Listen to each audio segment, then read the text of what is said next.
Hello everyone, can you hear me clearly? Is my voice audible to you?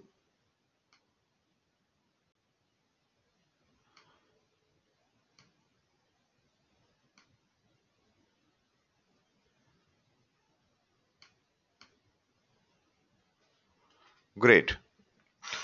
Great. So should we start now? Others will be joining soon.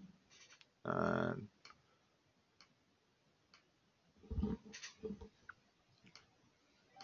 all right. Uh, do you have any questions before we go forward?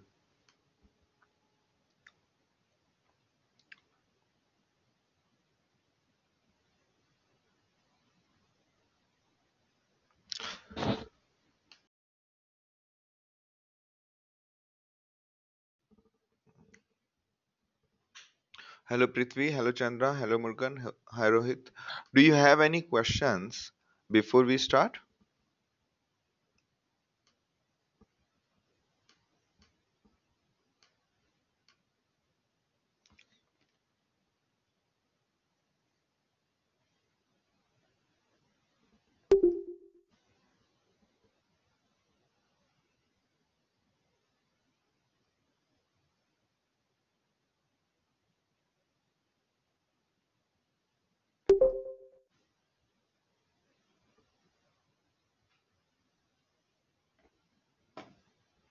Yes.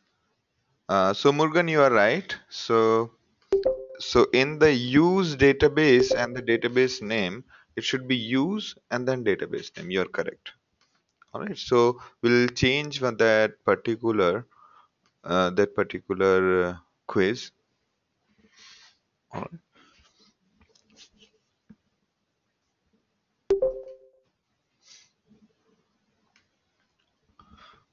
Okay. So let's start now. So today we are going to talk about NoSQL and HBase. Okay. So we start with the what and whys of NoSQL, and then types, and then NoSQL versus RDBMS, then CAP theorem, and then we'll continue with our H-based discussions. All right. So if you have any other questions before we go forward, we would like to have a discussion.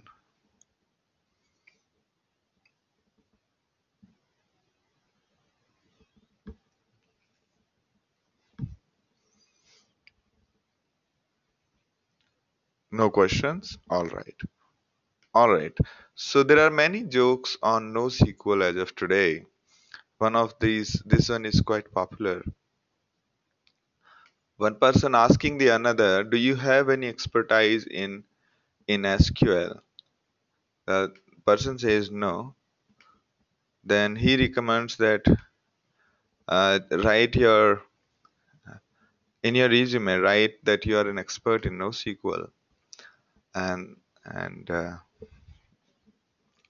so there's another joke that goes around that one person went to a bar and could not find a table. What would the name of that bar would be? Right? So so the name of the bar would be NoSQL because there are generally no tables in the NoSQL database. All right. That's not entirely true, but for the joke's sake, that's all right. So the keyword itself has become very popular, and so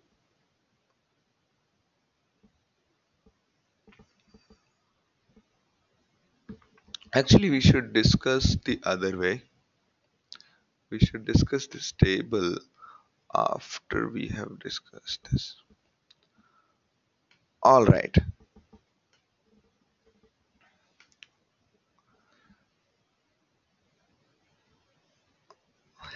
Right. An SQL DBA goes to NoSQL bar and comes out saying, yeah. All right. So So before we discuss NoSQL, let me define what is scale out and scale up. Okay. So you have a cart and there was a single horse in this cart. Adding one more horse is called horizontal scaling. Okay. You are scaling horizontally. Tomorrow, if you are adding two more horses into this cart, then this is called horizontal scaling.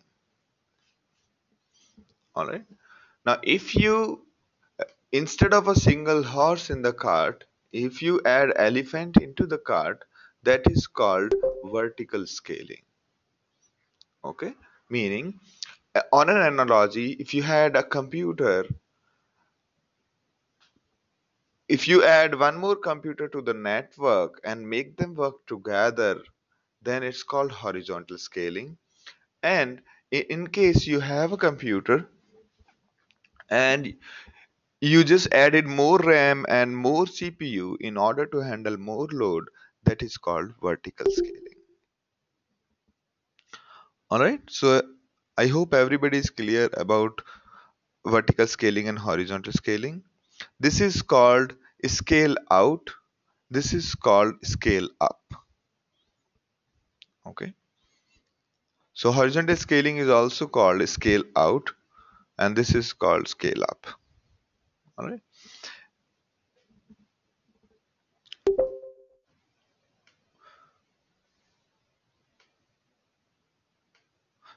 Any questions at this point?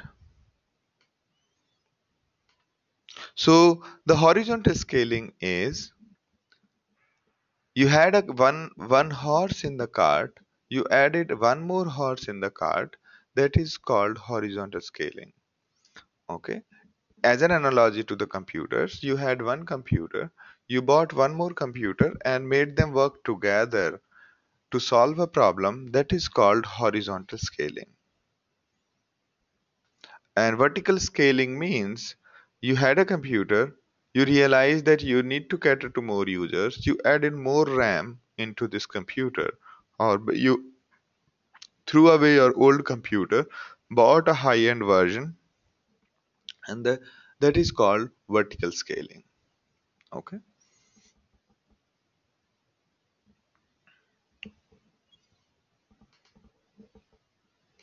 Or this is also called scale out.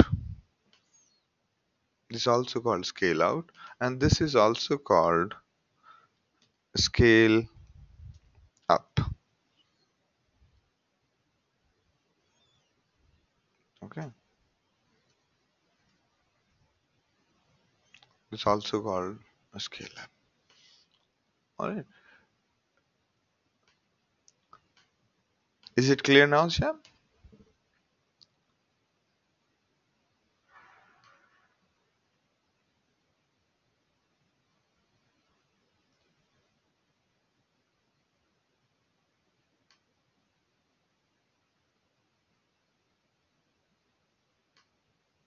Yes. So is that clear now? Are you able to hear me?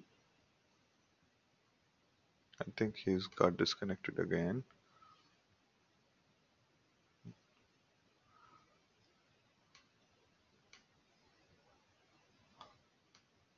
All right. So moving on. Eh, Okay. Interrupt me if you have any questions.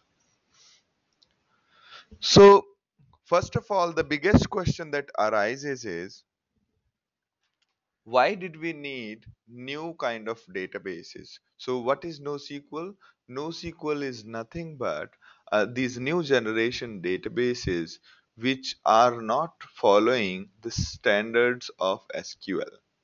Okay, although some people tend to say that NoSQL means not only SQL, but there are many connotations. Okay,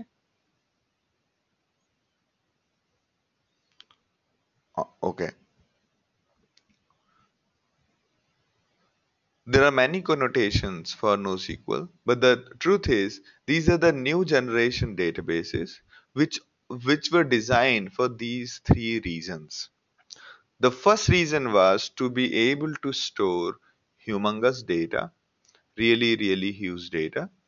Second, to be able to handle high availability. Third is high availability, as in no matter what happens, there should be somebody available to take the users, take care of the users. Now, even if a million users come in, this system should be theoretically able to handle those many users. Okay, that is high availability. Third is scale out architecture. What does it mean by scale out architecture? Today you have few computers, tomorrow you are adding more. It should not be uh, a big hassle to add more computer to your network. So it should be a scalable solution. Today you have three computers, load increases, you can add 30 more, and you keep on going that way. Right? So this is the reason why NoSQL has been invented, and basically almost all NoSQL solutions are distributed databases. All NoSQL databases are basically distributed ones. All right.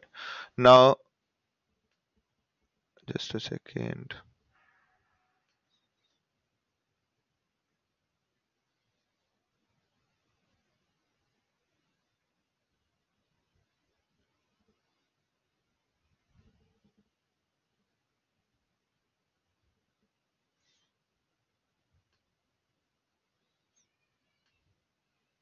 All right. So what exactly is a NoSQL database? All right. What is commodity hardware? Thank you for asking that question. So a commodity hardware is essentially an, a decent enough computer or decent enough hardware which should serve the purpose. For example, a normal desktop with a decent configuration is a commodity hardware.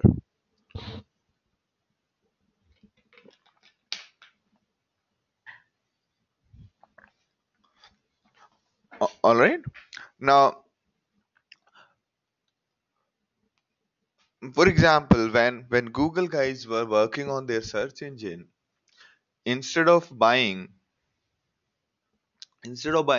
very high end systems, what they did was they bought older hard disks from their university, okay, from the other colleagues, the other friends, at a very cheap rate, and connected all of them to run their crawler to store their data. Okay, so that is commodity hardware. The trend in the industry had been that they will people would buy some 10 lakh rupees computer called blade servers and use that. Instead of buying a 10 lakh rupees computer, you buy 50,000 rupees computer, at least 20 of them, and then make them work in conjunction, and you will realize that these 50 computers or these 20 computers will be far more powerful than the single one. All right, good. Now, what exactly is NoSQL database? So NoSQL database is essentially a collection of computers, a database which can run on collection of computers. Okay, so a distributed database is what it is. These are the common characteristics of NoSQL database you will find. First is ID for each record. So as you can guess that if there are multiple computers handling your table, imagine that your table is stored in multiple computers parallelly. You would need to identify each row or each record of this table, otherwise it will be very difficult or impossible to retrieve or save the data. Therefore, every record or every row has to have an ID, an identification. number, an identification number, to so that you can quickly retrieve the data, save the data. This ID is also called key for the row. Second is, yes, of course.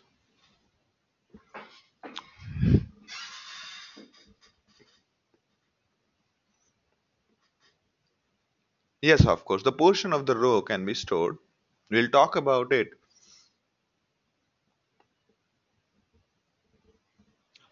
When we talk about HBase, we'll talk about that. Third is non-relational. Most of these systems are not able to provide the features of relational database. Okay. The relational properties of database and transactional properties of the database are not supported by most of these databases. Distributed architecture is probably the only reason why these databases actually exist in first place. Okay.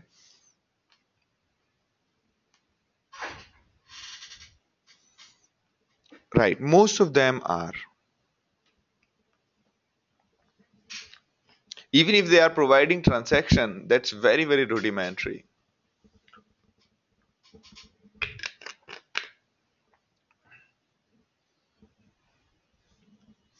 So for example, HBase, HBase provides you the transactions on the row level. Okay. If you are altering something in the row, that is transactional, but it does not provide you the transaction of multiple rows. Okay. Similar is the case with MongoDB and Cassandra. They do provide row level transaction, but those are very, very, very limited. Okay. I mean, in case of a MongoDB, a row means a document. All right.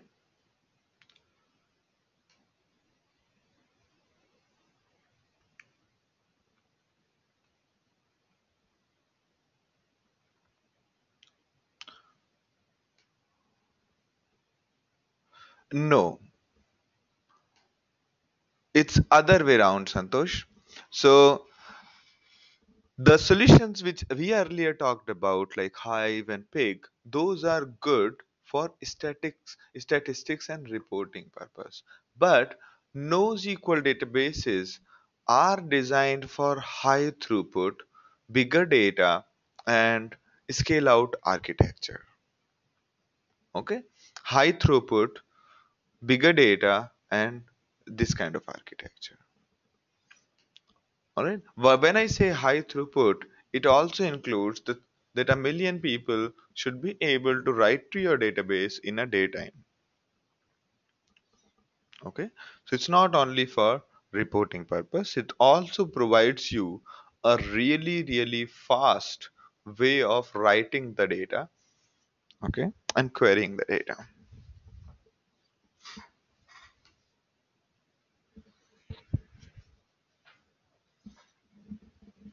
Yeah. So the architectural difference between MongoDB and Neo4j is the kind of uh, you know features they provide. Okay. MongoDB is good when you are serving a complex website. We will talk about it when is MongoDB good, and Neo4j is good when you are doing a graph analysis like your website. Like your Facebook. We'll see very quickly.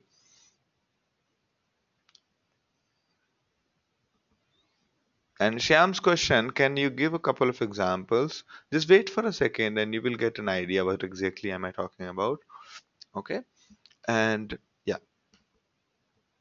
So the basically a NoSQL database is distributed architecture. There is an ID for each record, and it's not only SQL. There's an excuse that we could not provide SQL, so we are saying it not only SQL. Right? Non-relational. Any distributed architecture fail to provide the ACID support and other properties of relational. Next is the open source. These databases, because any database, if you are launching, if you don't make it open source, no matter who you are, people are not going to accept it, because database is place where you put your data. Okay, and you always have this fear, what if this company goes down and my data is locked inside it? Therefore, if you're launching a new database, you should not make it proprietary, you should keep it open source. Otherwise, nobody will accept it.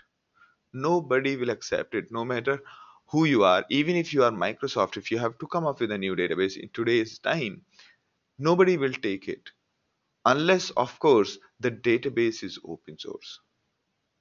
There are many reasons why people prefer NoSQL databases. First, open source softwares are far more reliable. Meaning, in case something goes down, we have the source code, and there is a community that gets developed. Next, if the open source gets audited by lots and lots of people parallelly, lots of hackers audit an open source solution. This way, most of the security bugs are ironed out very quickly as compared to a closed source one.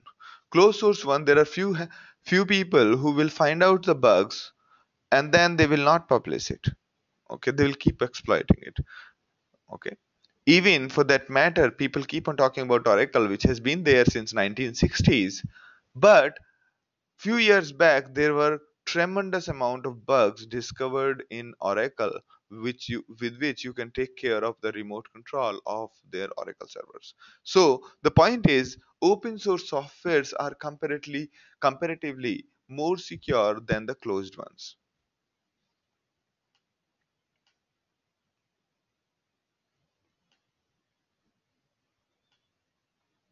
All right.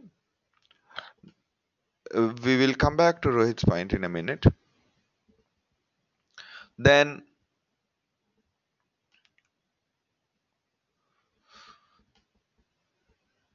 okay, these are generally schema free. I mean, most of these softwares, if they start providing schema constraints, they will become really bulky, and each request will start taking more time. So most of these solutions have chosen to become out of the schema problems. Next is replication.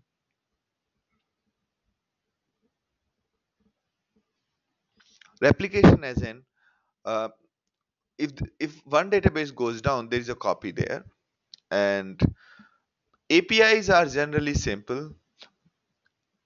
Okay, and they are all meant for managing huge data.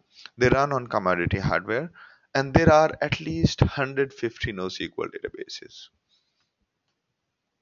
Now, there are many NoSQL databases, and they has been vaguely categorized into these four categories. First is column oriented or wide column. Okay, meaning they look like row and tables. Okay, they look like row and tables, but they have little bit of a differences, such as their columns can also keep on increasing as you um, keep on adding data. The way you have always thought that in my table, if I have to add data, I will do insert into my table. Okay, I will not do insert into this table, add one more column. Okay, or you never thought about a database which can look like your Excel sheet, whether you want to increase the number of columns at any point of time, or you want to add more, so you can keep adding data to the right and to the down, either dimensions. Okay, most of these column oriented databases act in that fashion to provide you like a humongous two-dimensional matrix. You can give a row name and a column name and add more values to it. Okay, most of these databases follow those kind of, I mean, column oriented database look like that. Next is a document. Document databases, document oriented NoSQL databases are somebody like MongoDB. What they do exactly is they basically in when you use these MongoDB kind of databases, what exactly do you store in them? So each row is a document. Okay, so you basically store a document. A document is in the form of XML, it can be in the form of JSON. Say for example in MongoDB and Couchbase, the data object is basically a huge object graph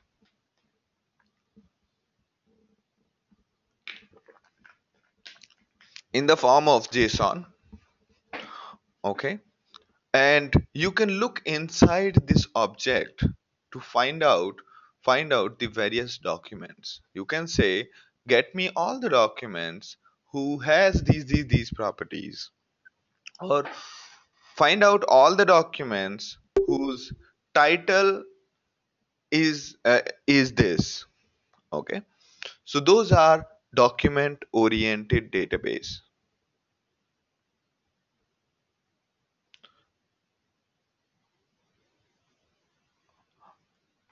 All right,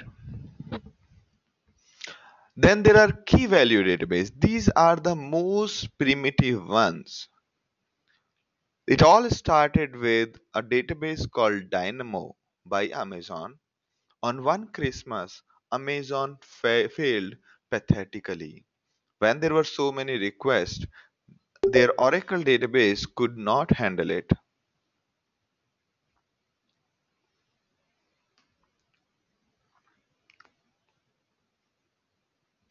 All right. Now, okay. So Morgan's question is that actual document getting stored inside database, or only the metadata about the document? So when we talk about, I'm going back to the document database. Now, Murugan's question is that is the actual database, actual document is stored in the database, or we keep it on the file system and keep it on only the metadata? So when we say about a document is not like Microsoft Word. Here, a document is something like a huge page. For example, this whole, let's say Amazon.in, okay, Amazon.in, and let's say we pick up some book. Let's suggest some book. Uh,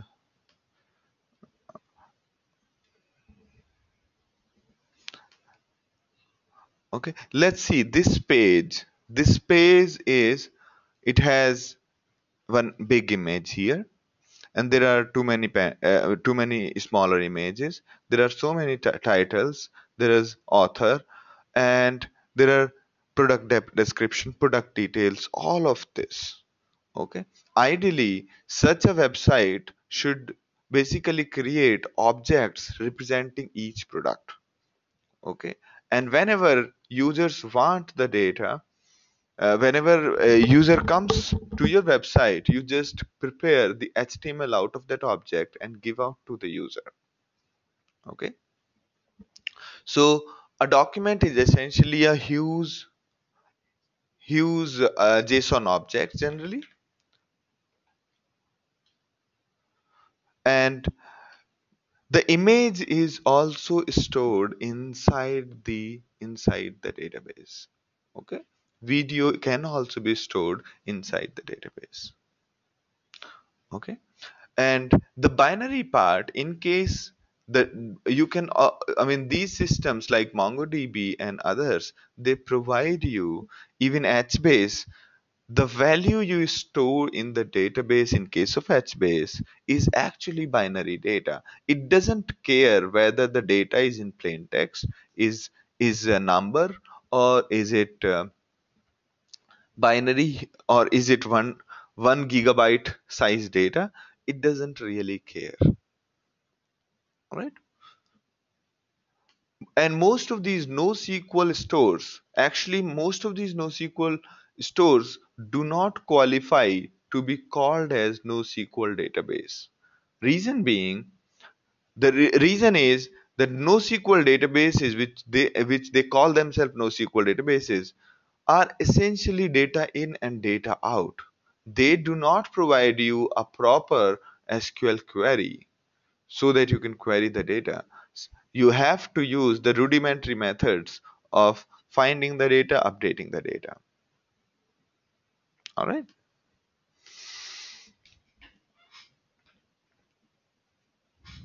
The third one is key value pair. As I was telling you, on one Christmas, Amazon failed really, really badly, and they figured out that to handle that kind of population, they need another solution. They cannot live with Oracle anymore. So what they did was they broken down their need into two parts.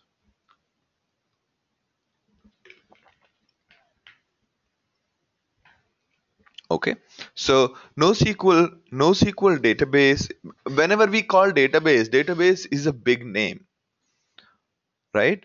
A database, say for example, Oracle or MySQL or MS SQL, they provide many things.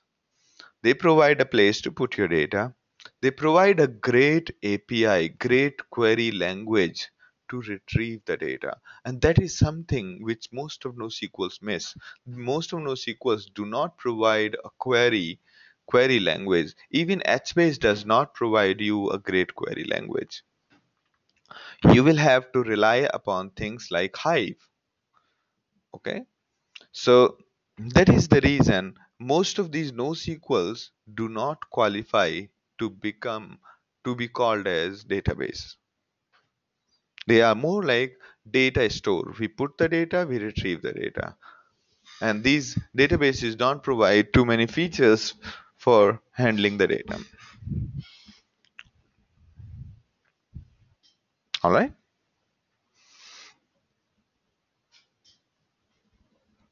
So key value database. So Amazon realized that they cannot handle that much load with the traditional systems. There were very logical argument against existing database. I'll show you that quickly. Now,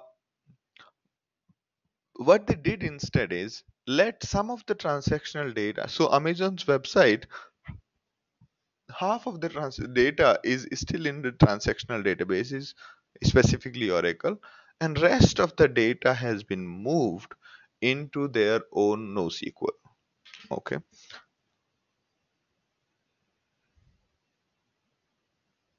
Yes. No, they all have their own ways of storing this data.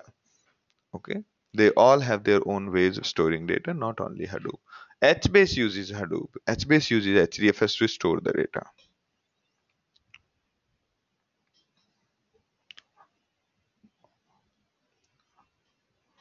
All right.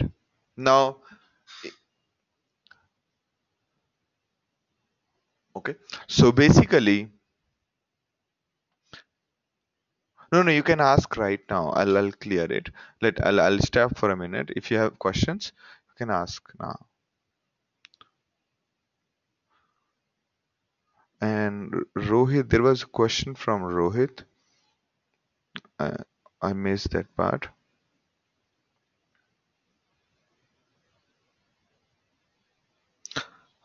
Okay. About Postgres. Postgres is a great database. Just that to divide the data, run Postgres in parallel is a very difficult thing.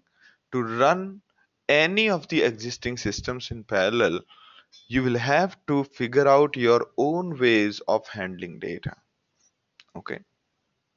So if you are breaking a table into small chunks and some rows go in one of the Postgres installation, some rows go to another Postgres installation, then this division of data, and whenever people are querying, you'll have to build such a system to do all of this. Okay. And that's exactly what NoSQL databases have done.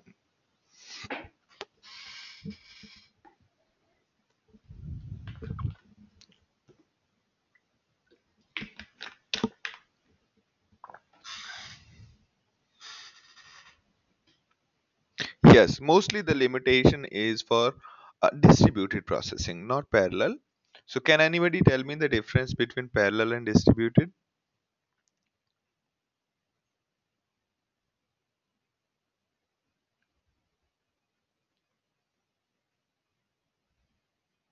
Parallel means on the same computer, distributed means on multiple computer. Parallel means on the same computer but different processors. Okay.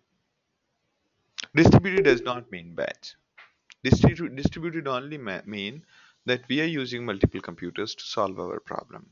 As you will see that in case of our Spark, our processing will be immediate. Okay, will be immediate. It won't be batch wise.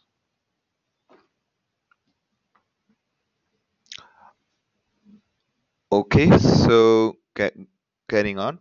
Now, so Hadoop structure of storing data is only for HBase. Yeah, I'm going through your questions and those. So Hadoop structure for storing data is only for HBase, but these NoSQLs uh, use do not use Hadoop kind of structure. Yeah. So basically, most of these databases, say for example, MongoDB, Cassandra, and others, their prerequisite is not that you require you require Hadoop. Okay, they do not need Hadoop installation because the job of task tracker, all of that kind of thing is done by themselves internally. Okay, so if for example you are setting up a cluster of MongoDB, you will install MongoDB at once, install at another, and inform each other about other installations. Okay, and that's how they will keep on talking to each other. They will choose their leader, and basically that leader will keep on writing the data while all the others will provide the read only access. All right.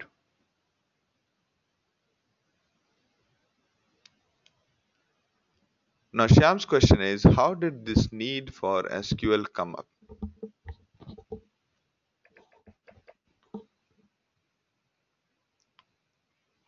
How did this need for SQL NoSQL come up? Thought it was due to big data unstructured. So the main reason, as I told you, was the distributed computing, the load. Okay, I'll show you an example in after 4 slides. Then you will understand exactly why do we need NoSQL. Okay.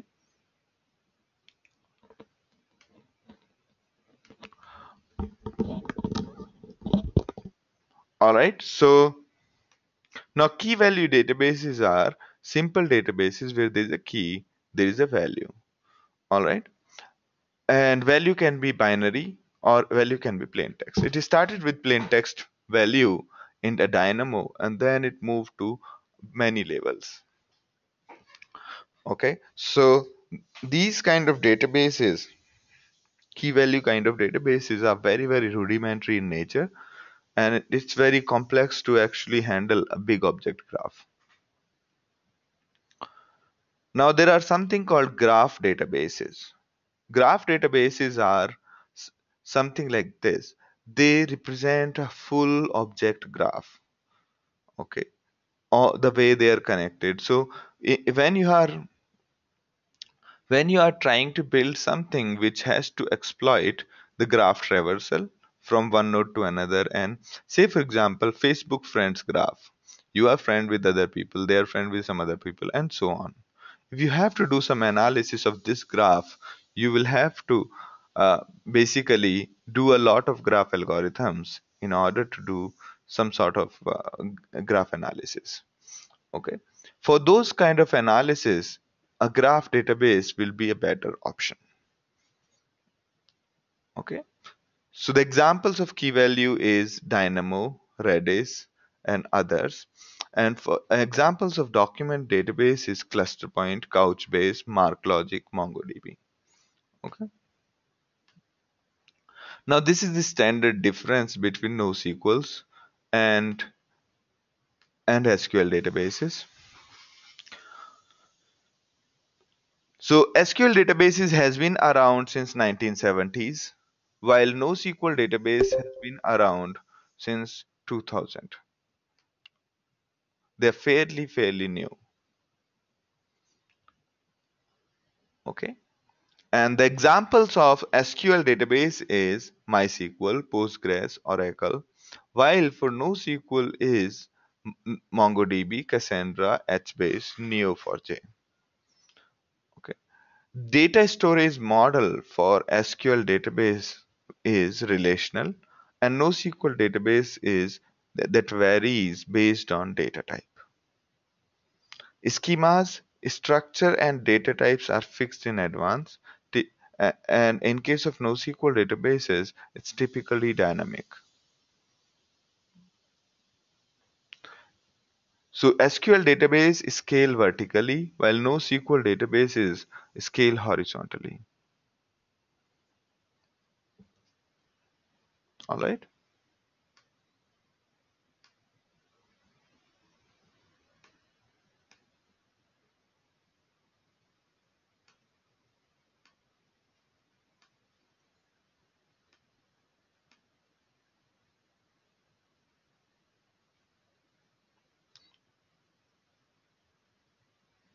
All right. These are the general one. The important one is ACID properties. SQL, all the SQL databases provide ACID properties, while NoSQL databases only few provides are various kinds of transaction properties, but not really ACID properties.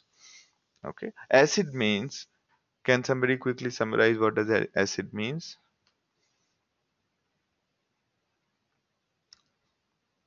What does it mean by ACID properties of transaction?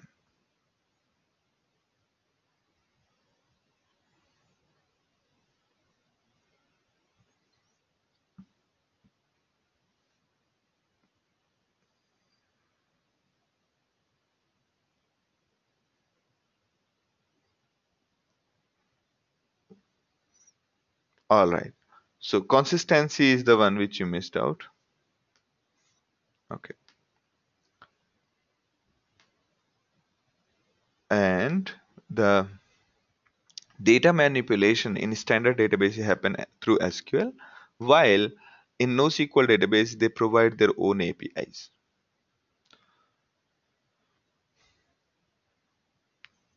Okay, in SQL database the consistency is configured, and here in case of NoSQL it all depends on individual projects. Okay, now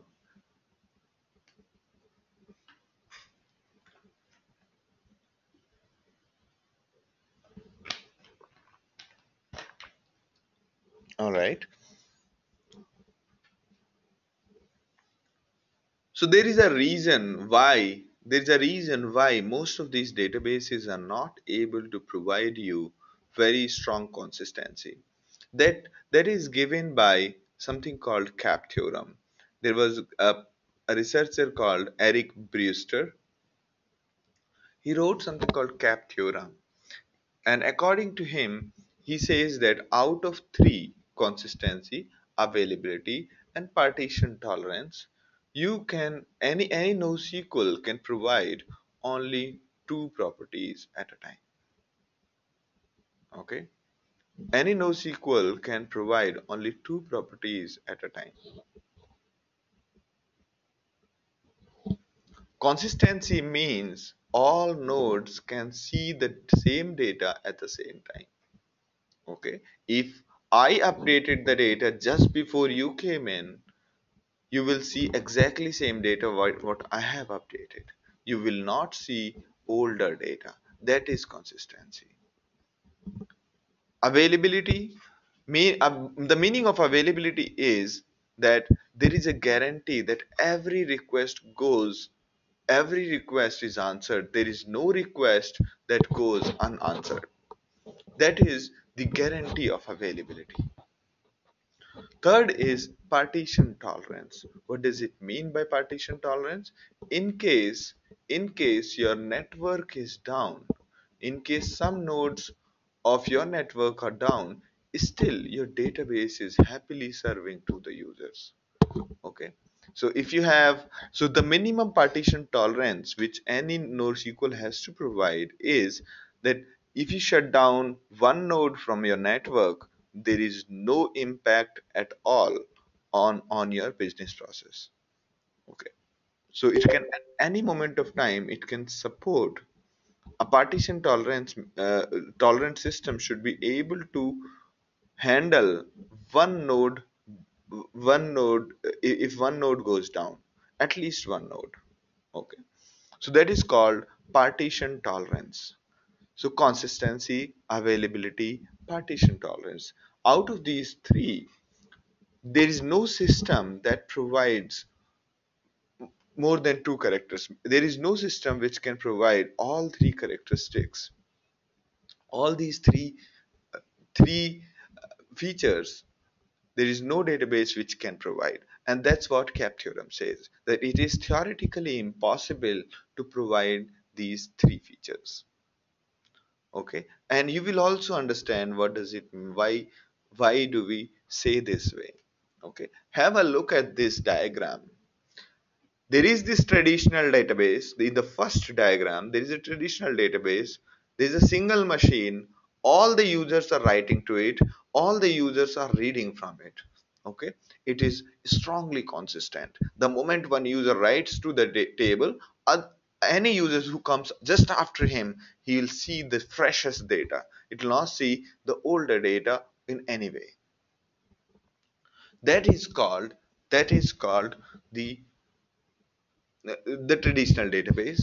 And this database is strongly consistent but is not heavily available. Reason being, single machine is the bottleneck. Okay, one person writing, or there are two writers, and one writer is standing in behind of another queue, and there is one reader. It will take all of them to finish, and only then, I mean, it will only let them finish sequentially. Okay, so basically the throughput is very low because one person is waiting for other person to finish. Okay, so the other reason is that, so it's not available. Now third one is it's not partition tolerant. What does it mean, partition tolerant? If you shut down this computer, what will happen? Neither readers nor writers will be able to write or read anything. Okay, so our traditional database is neither available nor partition tolerant, though it is strongly consistent. Now see the second diagram. Second diagram says that there are two machines, A and B.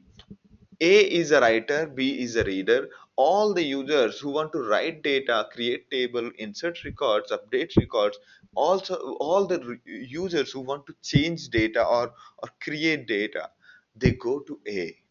So for all write requests, A is called. A writes the data and responds back to the user. While if there are readers, they don't go to A, they go to somebody called B in the network. Okay.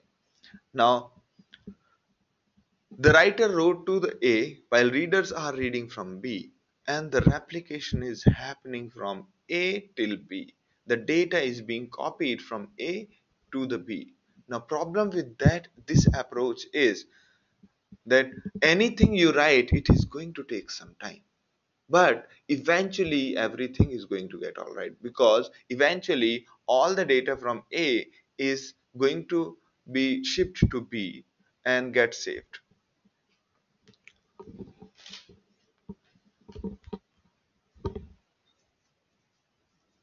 All right, sounds good to you?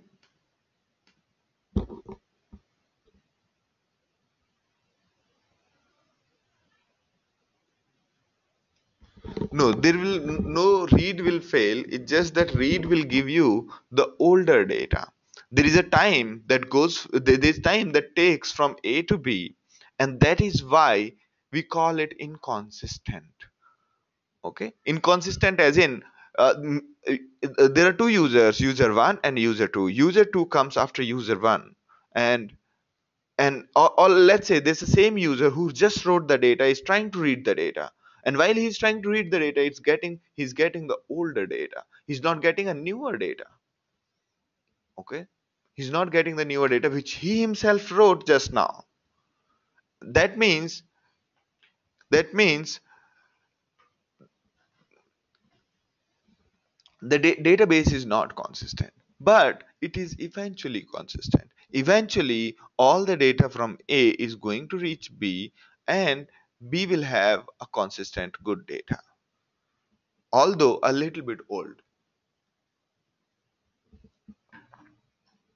So these such databases, all of these databases actually settle down for something called eventual consistency. Eventually B is going to be consistent because data is coming from A. All right.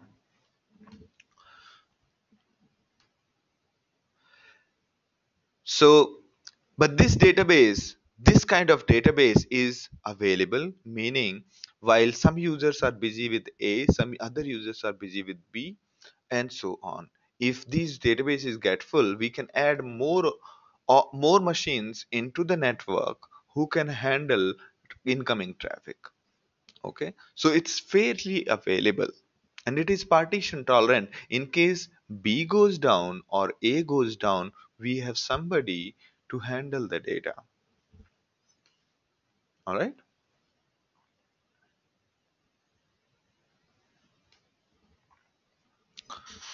The third diagram, as you see it, there are two machines A and B. Right, there are two machines A and B. So you are reading writing from A, and the data is going to be as a copy of it. You remember the diagram of our primary and secondary name node? Okay, you write to primary, that keeps on copying to secondary, right? It is that one.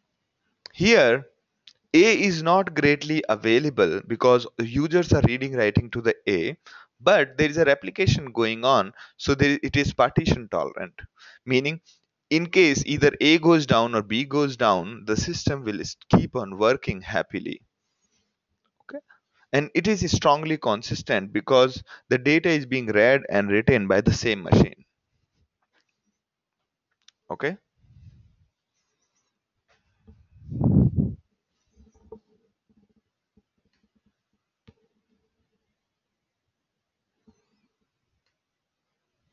Okay, then how do we say it's not available in the diagram 3? Because one single machine is the bottleneck for all the users. All users are coming to A. A has got its own limitation in terms of number of sockets it can handle at a time, number of users it can handle at a time. So, so all the users who are coming to A, they will stand in queue and wait for their turn to come. Okay, that wait time might grow up as number of users grow up. Now, why? Uh,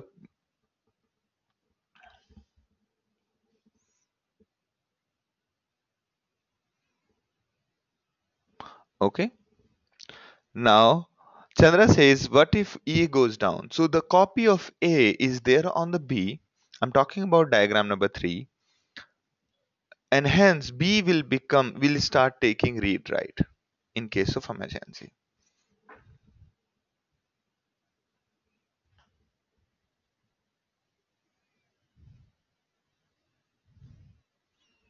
Yeah. So Puneet's question is, in the second diagram, in the second diagram, in case A goes down, then exactly same way as you understood correctly, that users will start writing to B. B will also start giving reads as well as writes. Okay, that's how is the game. Which means both of these will become one.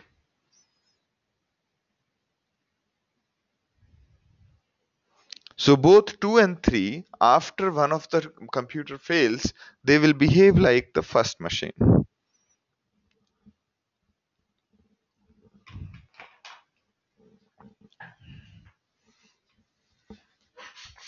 Sounds good? So the cap theorem is very clear to you. Can you think of a situation, a better diagram than any of these three, some better architecture which can provide a better all these three?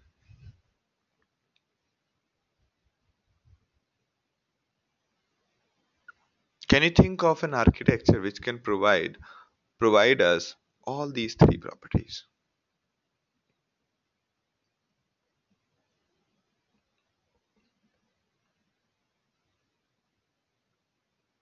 Yes?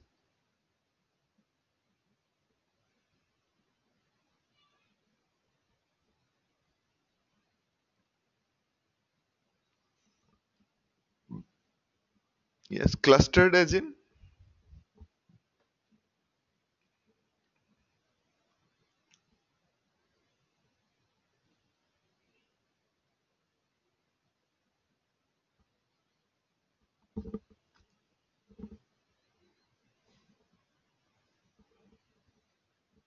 Yeah. All right. So I'm assuming that you have understood it. Cluster with a failover. Yeah. So if you break down that cluster and think about it, it will generally fall into the middle kind of a diagram. Okay? This kind of a diagram.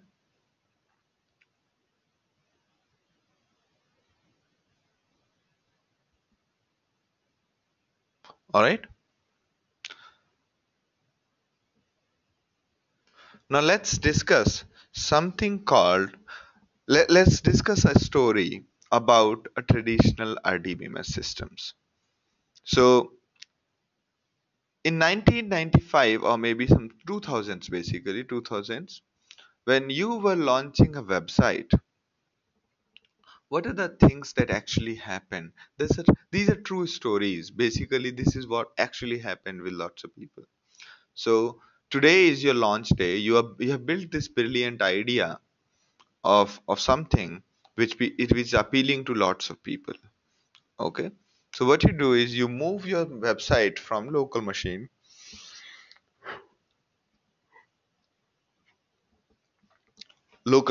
to the server, and you're pretty happy with your well-defined schema, and there is a launch, there are campaigns, and there we go. Now some newspapers cover you, some Slashdot covers you, TechCrunch start covering you, and suddenly your service is popular. There are too many reads coming in. There are too many reads from all across the world are coming to your website, and and your database is badly hit. At that point of time, you are a clever engineer. You realize that if I put a caching solution such as memcached, what does memcached do? It does not. It basically provides a cache solution so that you don't have to generate pages. You don't have to query the databases for very frequently generated pages. It basically provides a big distributed hash table in which you can keep on putting your pre-computed data. Okay, so the moment you bring in the cache, you bring in the memcached, then what exactly happens is that your reads are no longer ACID, meaning reads are not going from database. If somebody is changing the data, it will take some time to reflect to your users. The cache has to be expired, right? Therefore, till the cache expires, you will be serving the stale data. Okay, so your acid properties have gone for a toss. The acid properties which a database guarantees has gone for a toss because data is no longer consistent. Although that consistency is just, you can say that for maybe 2 seconds, 3 seconds, but yes, there is a consistency gap. All right. Now, next is you're happy, it's working for now, but after some time again, the service is still be growing in popularity. Too many writes are hitting the database. Lots of users are commenting, lots of users are, updating the various records. So your service is growing in popularity. People are signing up, people are doing other stuff on your website, and that time you realize that maybe you need to upgrade your hardware. So, I mean, this is a traditional story. Everybody used to do this. So, you just take your database and all you do is add 16 cores in it. Okay. 16 cores. You didn't put 120 GB RAM and banks of really fast hard disks you put. Okay. Very, very fast hard disk you will put. And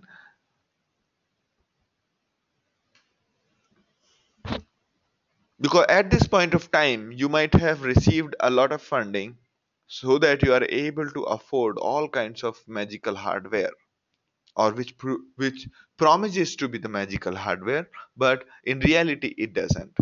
Even if you add 16 cores and 128 GB, after some times it is going to kill you.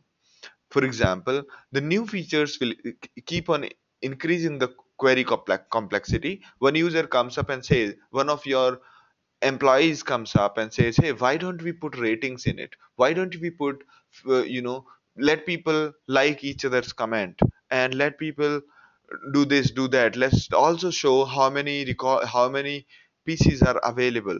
And we keep on adding more and more features to your website. And after some time you are realizing that your querying is getting too slow because there are too many joins. We are joining too many tables to prepare a whole page, and therefore this approach will lead you to again sloppiness at the level of database. So at this point you start denormalizing data to reduce joins. You start basically, instead of joining too many tables, what you start doing is you started dumping all this data into single tables, meaning denormalizing your data. Okay. And afterwards your service is rising in popularity every day. Your service, things are getting further slow. Now you came up with another mantra saying, don't do any computation on the server side. Let the browser render things using JavaScript. Don't do things inside the database. Stop all kinds of triggers. So if you remember what were the triggers, whenever you change a table, the database used to fire the triggers, and you have stored procedures which do all sorts of magic. So you stop all of that. You stop all the computation that is happening on the back end of of your database. Now still some queries are fairly slow still, and what you realize is that in case I prepare all these queries and keep it ready with the output, we pre-materialize it. Okay. Pre-materializing as in preparing the results of queries, most frequent queries, and keep it ready for serving to the user. Now, reads are okay, but now after some time, writes are getting slower and slower and slower. At this point, you stop creating indexes. You stop creating indexes completely. Now, if you noticed, we these 4 5 steps, in these 4 5 steps, 6 steps basically, we violated all the principles what DBA has been taught. First, we killed the consistency by bringing a cache, and then we denormalized our data. Okay, we denormalized data such that there are not many tables, there is only one table. Okay, now next thing we did was we stopped using the features such as stored procedure, and we also stopped using the features such as you know, triggers. Okay, all the computations we did on the server side, we stopped doing that. So if you look at it carefully, and we pre-metalized the queries, which means we have already prepared, we have removed lots of SQL queries and just kept the data ready over there in order to serve. Okay. Now, if you look at it closely, what we did here, we violated all the things which DBA was supposed to do. And that is the irony of the situation. We used databases for the features we did not want it. Okay. We undid all the things we learned as a DBA. That is the irony caused by the load on your website. Okay. Either we can keep saying that no, no, no, we cannot do this, we cannot do this at the database level, but the situation is you have to serve to your users or perish. Okay, or you get out of the business. And the truth is, in 1990s, before NoSQLs came up, if you read anybody's story, the services used to go down. I mean, companies used to launch themselves, and within 6 months, when they start becoming popular, they have to go down because they could not handle the load. That is the truth. And the that's when the NoSQLs came into play. And nowadays, none of the company closes because of they could not handle the load. Okay. All right, let me have a look at the questions. So Reddit still goes down after all the resources they invest into distributed compute. Just wondering, there is no magic solution to. Of course, that's a very good point, Rohit. Thank you. So, okay, yeah. So, so basically, whenever you are handling load, there is no magic pill. You have to think through what are you going to do in various circumstances. Maybe you might have to come up with your own solution, such as half of your database stays in MS SQL or Oracle or MySQL or Postgres, and half of your database stays in NoSQL. And as a matter of fact, as opposed to the Reddit, in we were handling far more load using Postgres. Using Postgres, we were using far more load which anybody could have imagined at DESHA. At DESHA time, there was no SQL, there was no NoSQL, and we were basically we had really brilliant DBAs. I mean, somebody who has PhD in databases. There were three guys who were handling the database and who had a PhD in databases. One of them was a core member of Postgres team. Okay, so and we these guys were able to handle tremendous amount of load using Postgres, but the way they ran Postgres was very strange. They had maybe around 100 installation of Postgres, and all of that used to work as if it's a NoSQL. Okay, one table being sharded, sliced into some pieces and put into multiple databases, and those kind of things they built on top of Postgres. And there are companies who have actually built using MySQL a really fault tolerant solutions, but it requires enormous amount of engineering to redo what these companies have done. All right. So yeah, so effectively all I'm saying is there is no magic solution to anything. You just have to figure out what fits and what works. All right. So basically this is I'm trying to build a case on why should you be learning NoSQL. Because when it comes to load, all of these rules change. All of the rules change, whatever we have learned. It's like saying that when the speed of an object becomes closer to the light, the Newtonian mechanics fails, right? Similarly, when your records, your data in and data out grow in a certain number, your normal mechanics fail. Okay, your normal DBA mechanics, whichever we have learned, does not hold true. Okay, all right. Now, before I move forward, let me describe what is column-oriented database.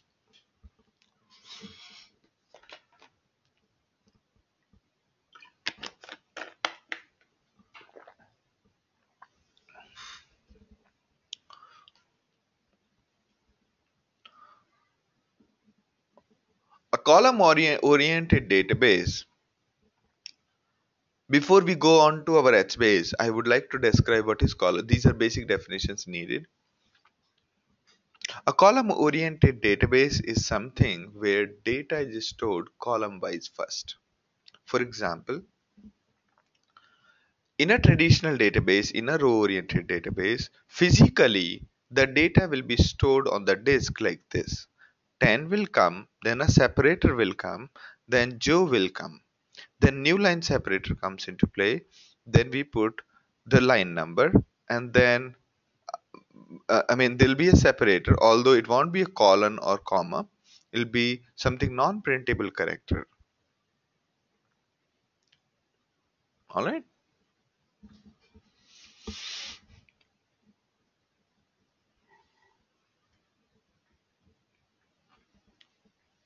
So how are we storing in row-oriented database? We stored 10 first, then Joe, then 12, then Mary, then 11, then Kathy. This is how we have stored in row-oriented database. Now, to store the column oriented database, what we do, we first store the column. We first store 10, then 12, then 11, then Joe, then Mary, then Kathy. That is column oriented database. All right. Now, similar to column oriented database is column family oriented database. So we basically break down the whole table into groups of columns. We regroup the columns. Okay, for example, column family 1 contains two columns, employee ID and name. Column family 2 contains only one column. Okay, so column family oriented database, first column family will be stored first, second column family will be stored later. Okay, which means 10 Joe, 12 Kathy, 12 Mary, 11 Kathy, and after that, after one column family is finished, uh, the column family 2 will be stored as in 23, 33, 45. Though each column family, if you look at it, each column family, the way it is being stored is row wise, each column family. So we store 10 Joe, 12 Mary, 11 Kathy, and then we store 23, 33, 45. Okay, so this we are talking about in terms of actual storage. Actually, how is our data going to get stored?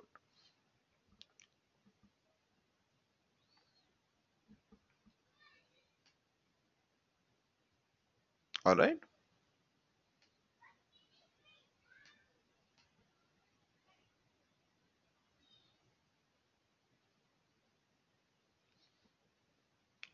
Now, can we define what columns to be in fam? Of course, you will have to define that this column family mean these columns. Okay, you will see that very soon.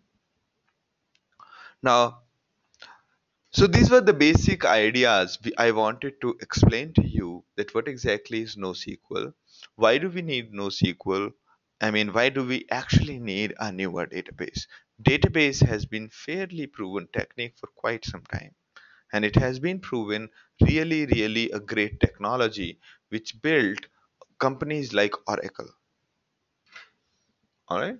So we have got companies like Oracle who has been functioning quite some time, and this, I mean, it always looked like that there is nothing needed on the database side. But when it came to the load, it became obvious that we have to find out a solution. Okay.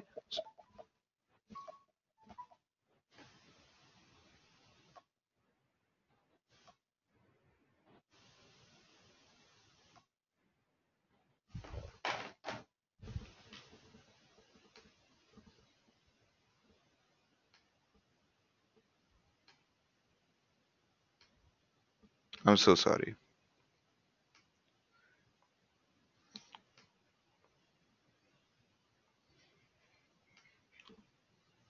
All right. So any questions still here?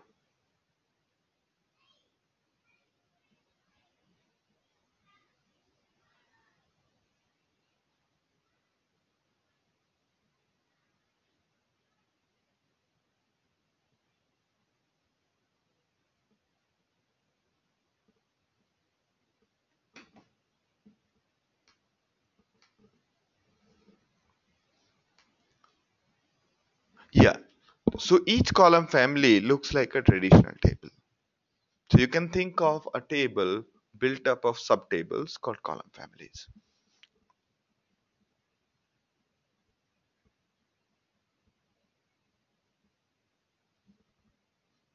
All right, this one. So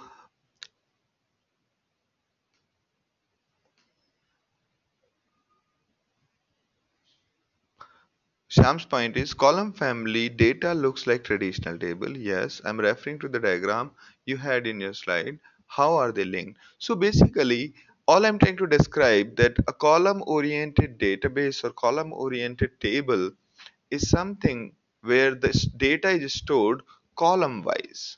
A column family is where the data is stored first for one particular column family and so on. Now, as Morgan has initially asked that if there is a table, can we break down a row into parts, right? I was telling you that some rows go into one database, some rows go into another, some row go into third one, and so on. So at that time, Morgan had asked, like, can we break down the row also? So the answer is yes. So a row is broken down into column families, group of columns, and then divided.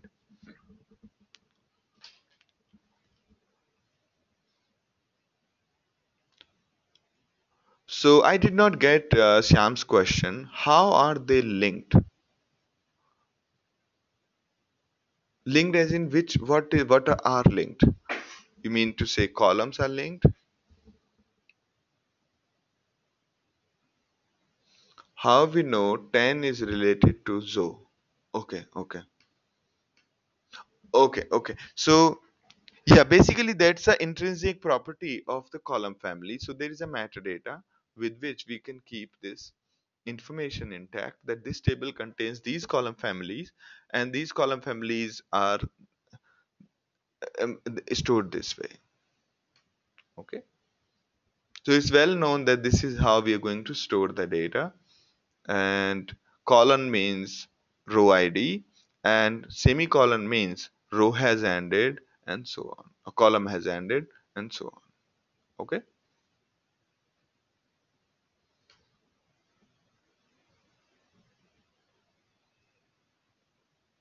Did I understand your question correctly?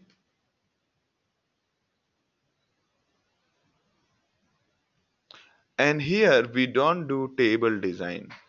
We do table design, we do data modeling. We'll talk about it when we do data modeling for HBase. So this one does not have a proper schema in the sense we'll see that. Okay, we'll see that. I think it's time to move forward. Okay, so NoSQL has proper some partial schema. You don't have to define each data type, but a very general design you can do. All right. So let's talk about HBase. HBase is essentially a column family oriented database based on one of the papers of Google on Bigtable. Is good for hundreds of millions or billions of rows. Okay. and is strongly consistent. Read writes are not eventually consistent, it is right away consistent. Okay, it's immediately consistent, but most of the other databases are eventually consistent. A table is divided into chunks, and those chunks are stored on different machines. Those machines are called region servers. So automatically a table is split into halves, and the parts of table are stored on something called region server. All right. And in case one region server fails, another one is there to take care of it. There's a strong integration on Hadoop and HDFS, and as a matter of fact, you cannot really run HBase independently in a distributed fashion.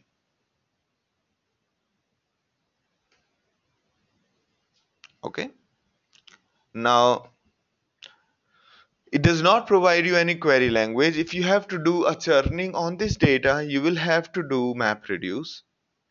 It provides you a great API of putting and getting the data.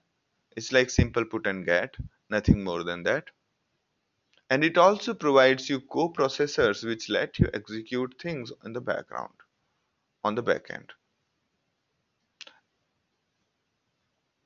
Okay. And it also provides features like Bloom filters. We'll talk about those later. All right. Now, this is okay. We have talked about this. Talked about this also. Okay.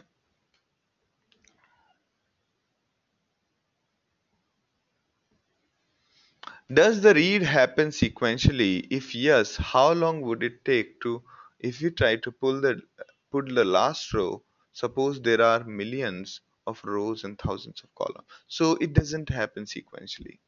Okay. So whenever we are querying the data, HBase knows that this particular row exists on which server. Okay.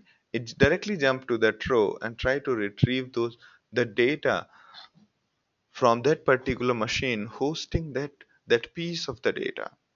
Okay, so effectively internally it does maintain an index of key and the machine on which that data has gone. Okay.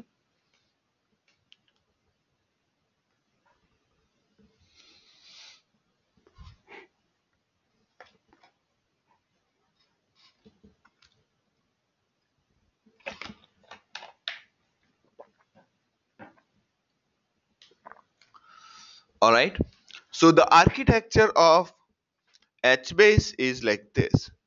Okay, we have HDFS. We have already talked about HDFS. Then there is something called Zookeeper. We'll talk about Zookeeper in the next session.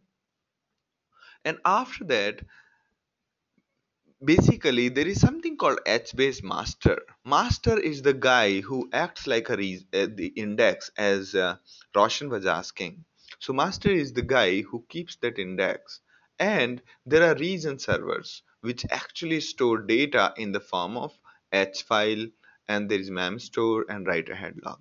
Okay, using these mechanics the data is stored inside various region server. So there is a table sliced into half, half goes into one server, half goes into another. If these halves keep on increasing, they are further split into the region servers.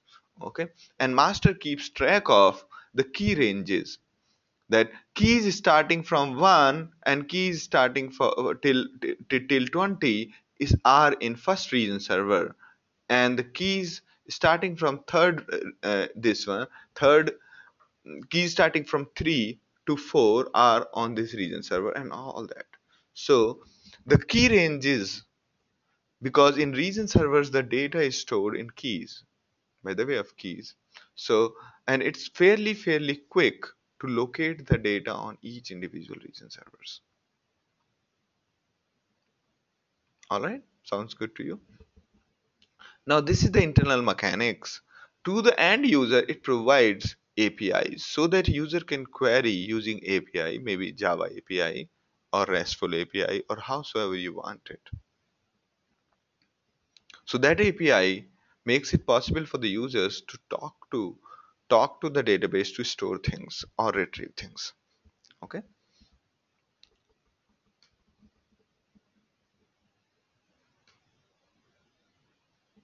Is it breaking for others also?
All right. So is does it sound better now, or is it still the same?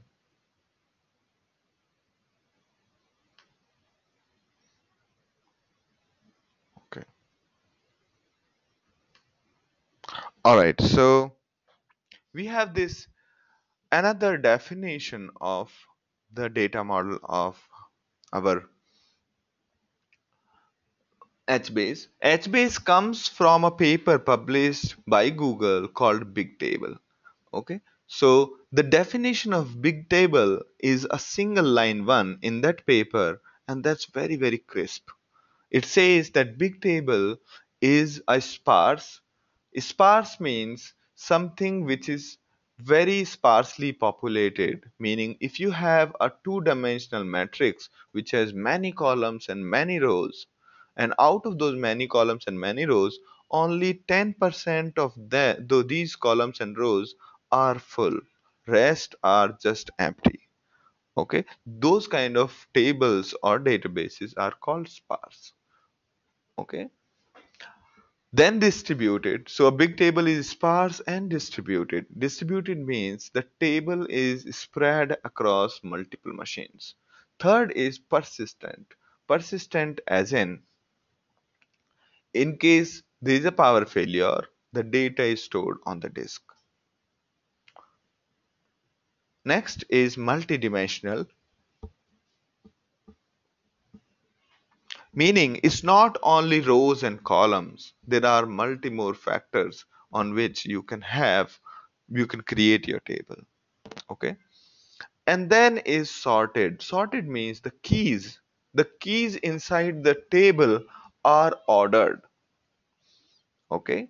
So one key which is lexically earlier will come appear earlier in the table, and the one which is no, which comes later is, which means that when each region server is hosting a table in which keys are sorted, in which if a table contains IDs which are sorted, that that can serve like an index. You can do a binary search in sorted list of things.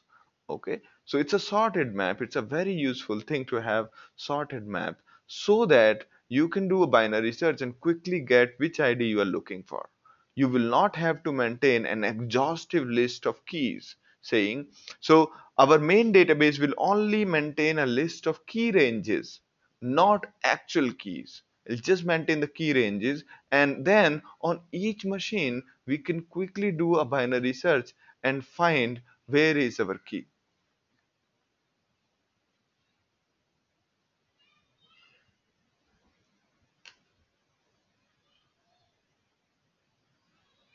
All right, so is that clear, the data model? What does it mean by sparse, distributed?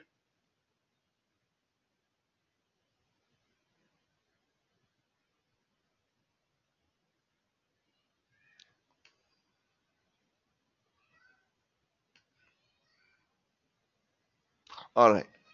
Let's take a break of 10 minutes and come back and then discuss it further. Okay.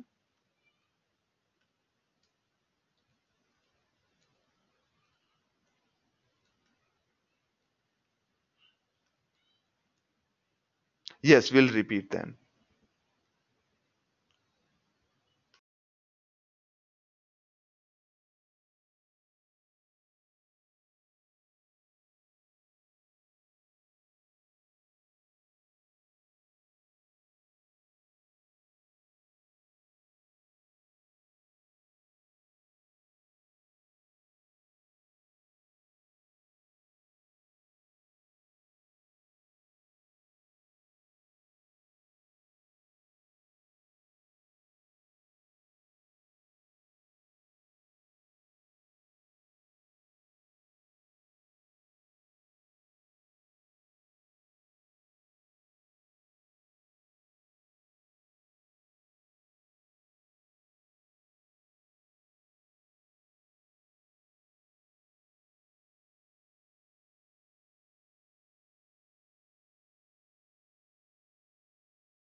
Should we start now?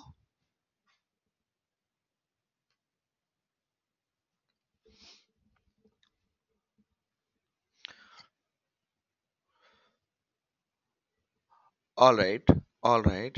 So, okay. So to answer Shyam's question, is pig hive used in conjunction with NoSQL DB? That is very true.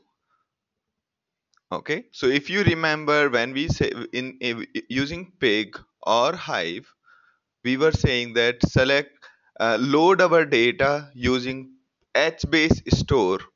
Okay. So that way you can use hive and pig in conjunction with H-base. Okay. So if we are storing, yes, to answer your second question, if we are storing data in HBase, we would need HDFS. So HBase effectively runs on top of Hadoop. Hadoop meaning HBase, Hadoop meaning the HDFS and the MapReduce, okay, or Yarn framework. Sounds good to you?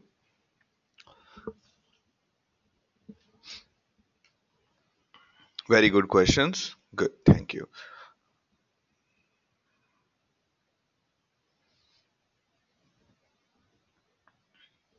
All right. So, all right. So we were talking about the data model of HBase. We talked about what exactly is HBase, what are the characteristics. So, and then we were talking about the data model of HBase. HBase is essentially a sparse, distributed, persistent, multidimensional sorted map. Each word in this sentence is is for a reason. Each word, except for alphabetic A, we can remove that and say big table is sparse, distributed, persistent, multidimensional, sorted map. Okay, you can put a comma here and one more comma here. Now, in this, so we talked about the meaning of each one, and we will go into the details, and then you will understand the definition is very, very, very correct. Okay, you cannot take even a single character out of this definition of big table or HBase. Okay, now in this, so before we go get into more details, let's describe a little bit of nomenclature. What does it mean by a table in the context of our HBase? Okay, table is essentially the biggest unit of storage of data. For each project or for each requirement, you will create a table containing all of your data. Okay. Also note that in NoSQL databases, joining two tables is a very difficult scenario. Joining two tables is a very big job. Okay. While in your standard databases, joining two tables was the standard procedure, right? In your relational databases, joining two tables was a standard procedure, but in case of MongoDB, Cassandra, HBase, or any of the NoSQLs, joining two tables is a Herculean task. All right, you will understand. You will understand it when we talk about it a little bit more. All right.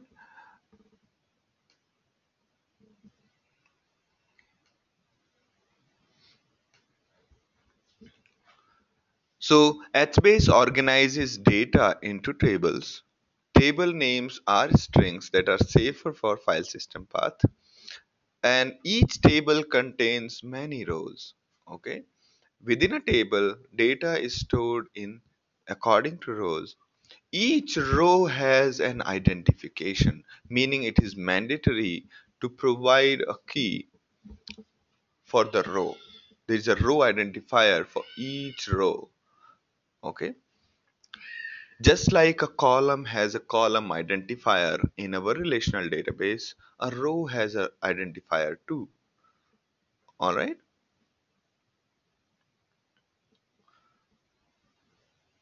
Okay. So Santosh's question is why joining is a big task. So this is as per the design, and we will see this that there are reasons why the joining is a big task. Okay. So for time being, let's just carry on this. We will come back to this point again. All right.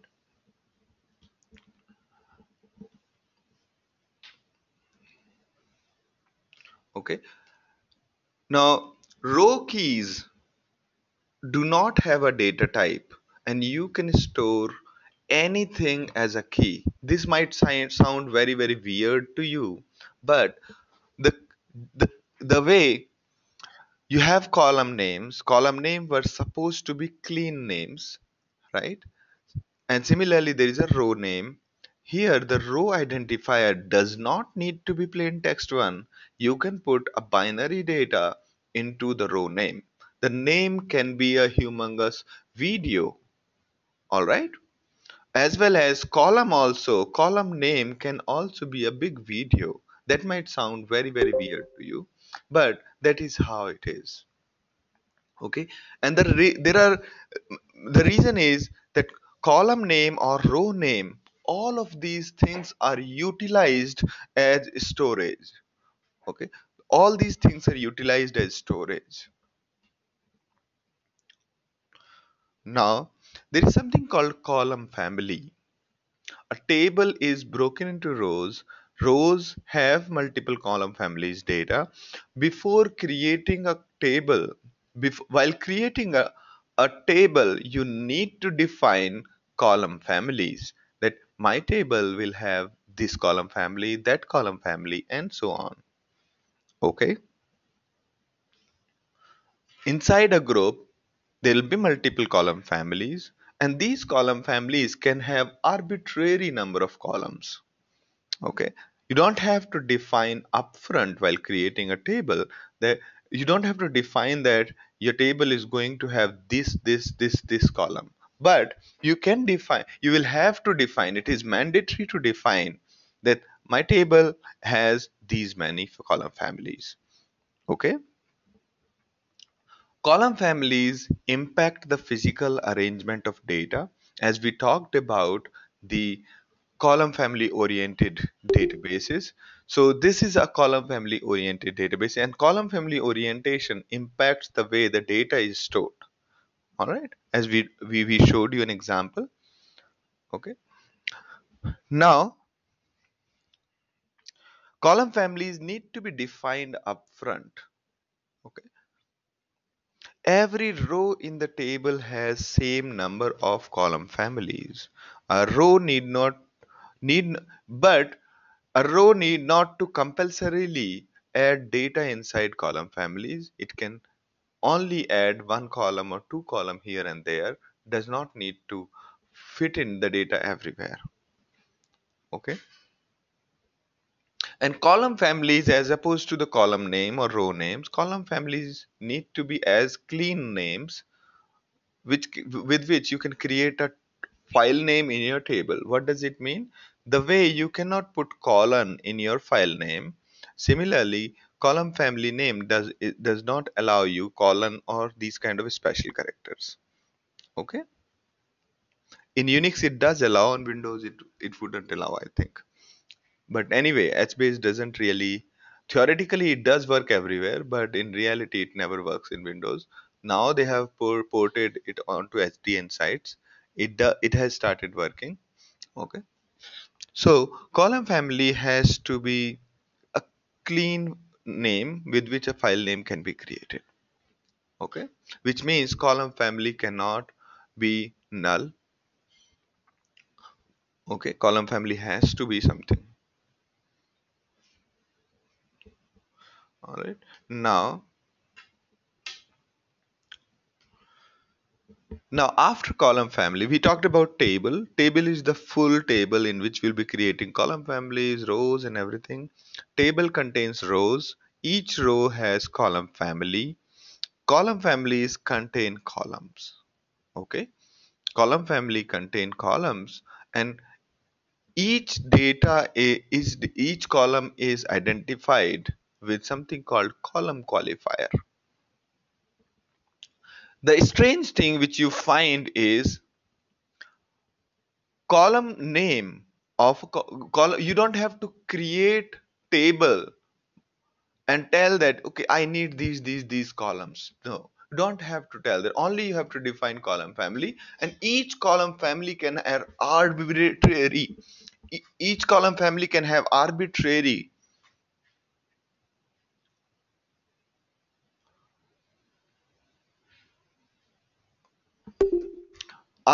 number of columns. Okay, each column family can be arbitrary number of columns. Okay, so also the definition of column is far more different from what we have understood so far, and this is very important whether you are going to use HBase or not. But this architecture is very important if you are going for any other NoSQL also, because Cassandra uses the same structure, same definition, and the other databases also try to use the similar strategy. Okay, so Chandra's question is can't be null, meaning you can think of it this way: while storing the data, the folder is going to be created by the name of column family. Okay, therefore, the name of the column family should be clean enough. You cannot put binary data into column family name. Okay, and can't be null, meaning you cannot create a file with zero characters, right? Or folder with zero characters. That's why it has to be a good enough name with which you can create a folder onto the file system. Okay, because internally HBase will be creating folder with this name, with the column family name. Now, the another thing which I was talking about, column family, you can keep on adding arbitrary number of columns for each row, and HBase will not mind it. It is not a bad design. It is just usual. Okay, to have many columns, to have as many columns as there are rows, or you can have a million columns and 100 rows. It is perfectly okay. So name, when I talk about Chandra, the name of column family is the one, column family and table name. These are the two names that need to be safe strings, while rest of the things can be binary data. Column name can be binary data, row name can be binary data, and the data in the cell, we'll talk about that, will can also be binary data. Anything can go there. Okay, so here we have a column. There is a table. Table is the main one. Table contains rows. Rows are broken down into column families. Column families contain columns, arbitrary number of columns, and there is finally there is cell. Cell is was supposed to be the designated for keeping your data. Okay, so to identify a cell, you need to know the table name, you need to know the row ID, you need to know the column family name, you need to know the column qualifier, and you need to know something called a version. Okay, each cell has got many versions. So that's up to you when you're defining a table, how many versions of each cell do you want? Okay, 5 versions, 10 versions. So if there are multiple readers to this file, they will keep on creating multiple versions of the cell value. Generally the version is identifier by timestamp. Okay, version is identified by timestamp, and when you do not specify a version while reading the cell value, you get the latest value available. Okay, so that is another dimension of storage. So there are many dimensions of storage when we talk about. So if you have n columns, okay, if you have n columns,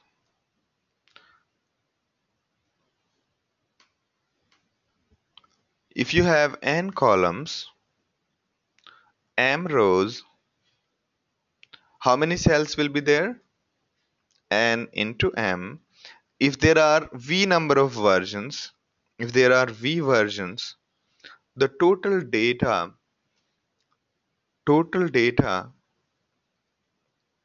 can be stored is total number of cell data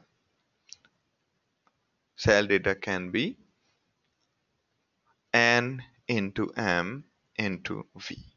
Okay, by default there are, I think, three versions. All right, now I'll take up your questions. Let me finish this. So timestamp is something inside the cell. We the inside each cell the values are versioned. A version number, which is generally the timestamp. Instead of you specifying every time that version number is 1 or 2 or 3, you can specify the timestamp. And if we do not specify, if we not specified in right, the current time is used. Similarly, while reading, the latest value is returned with respect to the time. Okay, and by default the number of timestamps is 3, number of versions is 3. The number of versions retained by HBase is configured for each column family. Okay, not only per table, you can actually configure per column family how many version you want for one particular column family. Okay, all right, so a better diagram would be this. There is this nice table which contains row keys starting from 001, 2, 3, 4, 5, and it contains column family 1, another column family. Inside first column family we have got names. Inside first column family we have got residence, and similarly here. Okay, now each one out of each cells, these are cells. Rob is a cell, 41511 and 1234 is one cell. This is another cell. This is 4455 Bird Avenue is another one. So these are cells, and these cells have got multiple timestamps. There are multiple values based on the time history it is stored here. Okay, so that's how this is the logical view. Okay, now question is, Susantos, how are versions created? Versions are created by HBase itself for you. As in when you add new value, the old value, previous value is pushed into an older version and new value takes the place. So why do we need versions? That is your question. Because when you do a lot of synchronization, sometimes it is needed to check whether it's a previous timestamp or new one, and sometimes you might have to revert back to the previous value. Okay, there are a lot of cases it was actually designed. If you know something called a temporal tables, do you remember temporal tables? So those were time based tables. In those tables, any mature database systems, whenever you're a nice DBA, you're building a system which need to have the audit trail. What you need to do is take a table, put triggers on this table, that whenever somebody is modifying this table, your triggers is launched. And what does this trigger do? It takes the old data and puts it somewhere else before the new change comes into play, and puts it with the timestamp. Okay, so these were done for auditing purposes. Okay, So that is the strategy behind keeping the multiple versions of each cell. Okay, you can utilize in your application in many ways. Yes, this can be done. This can be utilized for auditing. This can be done to give an undo facility to your end users. Okay, this can be done for many use cases. Okay, this can also be used in synchronizing two databases. All right, good question. Now, the same table, if you look at it from hierarchical perspective, this is how it would look like. At the top is your table name. The boundary is the table name. At the top is your row key. Row key contains um, row key contains what is this? It's a column family, right? Under the column family, we have column name, and under the column name, we have a timestamp, and there's the value. Okay, and imagine that if we had one more timestamp, we will put something like this. Okay, and let's say this is our older data, and we made a mistake earlier, like this. Okay, no, sounds good to you? So this way we can store a lot of data. So it sounds like a hierarchical system, but to reach to a value, to reach to a cell value, this is the correct timestamp. Okay, that is the old one. This is the new one. This is the latest one. So to reach to a latest value, we have to first identify the table in which we are going to query. Second is the column family, column name, and then which timestamp do we want. Okay.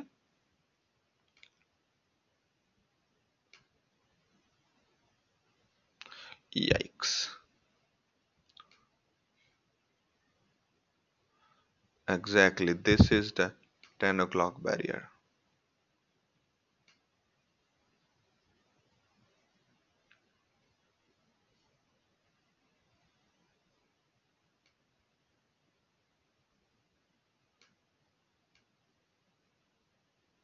Do I run something on my machine?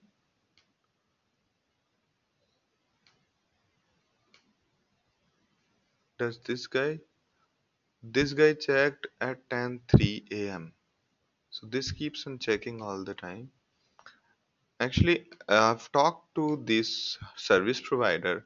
They are equally clueless exactly what happens.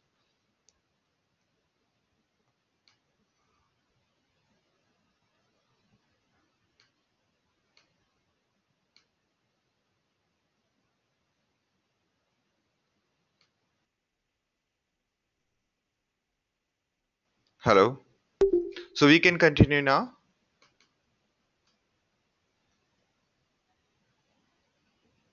All right. Okay. Coming back to the again the old definition. Coming back to the older definition is it is sparse, it is distributed, it is persistent, and it is multidimensional. Okay. So sparse is something we have to define this one. We have just defined multidimensional. Okay. Now let's get along with the original question for which the whole H base was designed.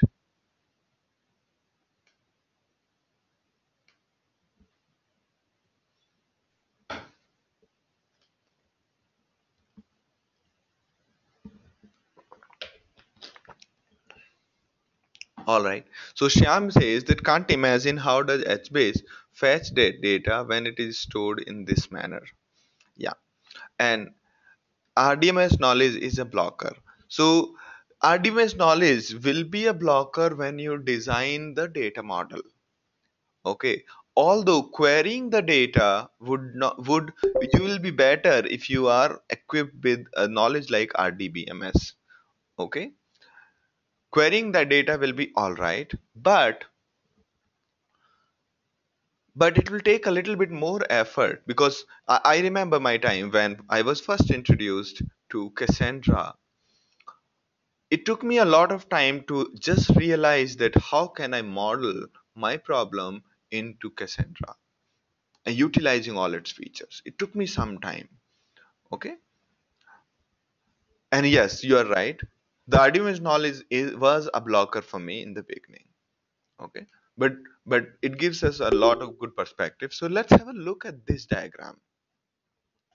Okay. In this diagram, and what is this diagram? Let's talk about. In the first place, why this whole big table was coined. Big table was coined by Google in order to crawl the internet, in order to store the crawled data.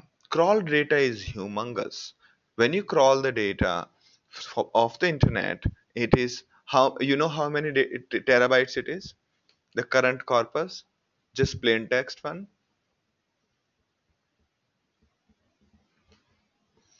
Anybody?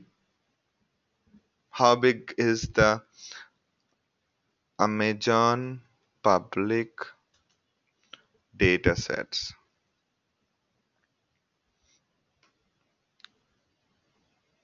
Can anybody tell? Last time I checked, it was 500 terabytes. Okay, I'll show you. So these are the public data sets. So this is common crawl corpus. We call it common crawl corpus. It's 540 terabytes. Okay. It's around 5 billion pages. Okay. And it's available freely on Amazon S3. Okay.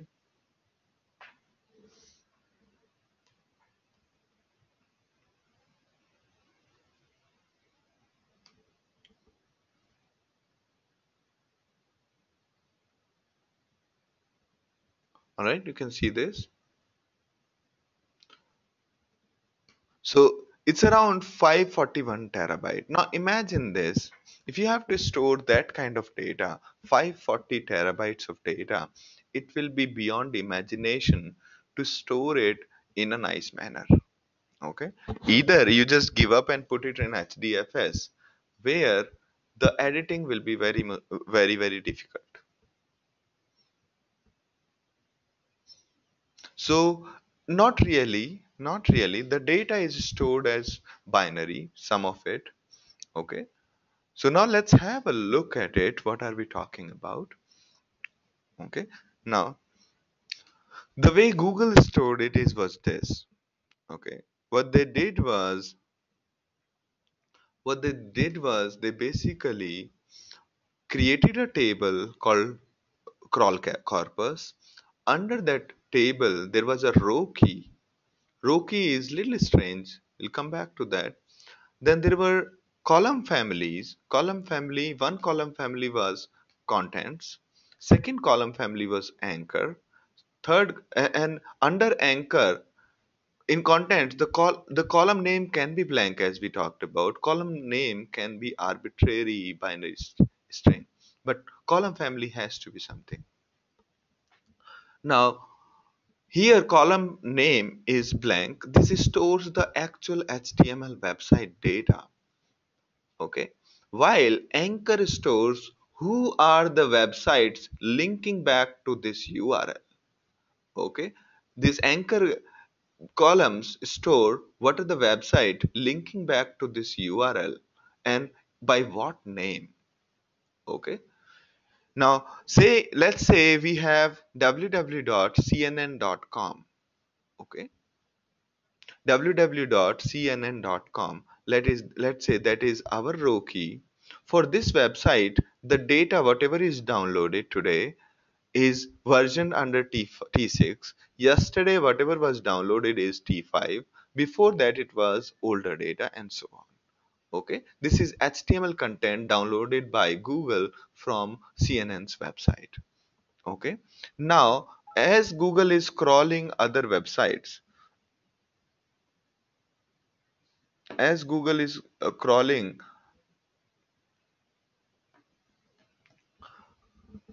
okay, as Google is crawling, say a website called cnnsi.com, it found out that this cnnsi.com is having a reference to cnn.com by the name of CNN. What does it mean by name? Whenever you refer to a website, you generally say a href equals www.cnn.com, and under that the name it was given is this. Okay, so CNN, if you open cnnsi.com, under that they found that this there was a link to CNN. Okay, so here what we have done is we have stored who is linking back this. Okay, and that who is stored as a column name. Okay, then they crawled another website called mylook.ca, and they were referring cnn.com like this. Okay, cnn.com. So we have three pieces of information: who is referring who, by what name. So the who,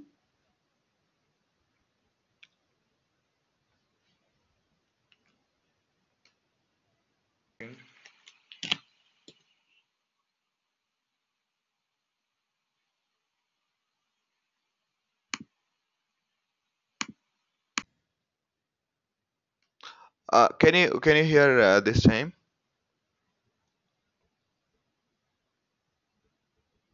Yeah, I have a request. So can we move it 1 hour up? Can we move our class 1 hour up from 7 to 10 a.m. IST? Right now it is.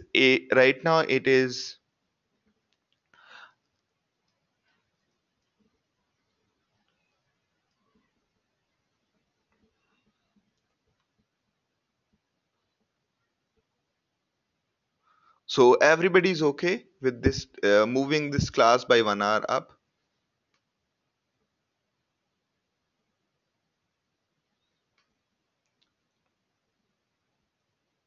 All right, all right. So for rest of the classes, we will have from 7 to 10.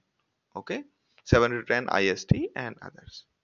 All right, because this also is very probably this is the reason why we are generally delaying. Last time also the problem occurred, and these guys are not ready to cooperate. Even though I have two data connections, both of them have exact same problem.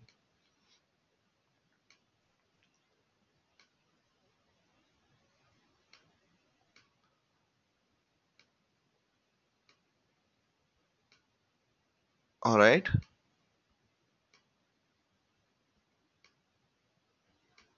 all right. So yeah, just a second. Let me also have a look at.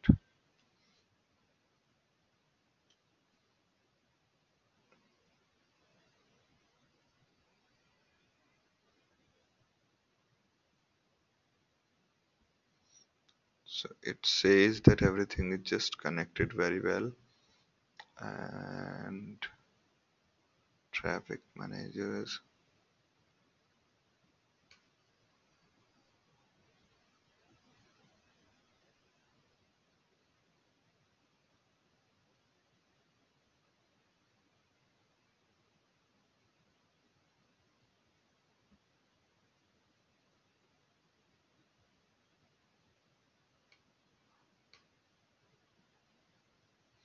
All right.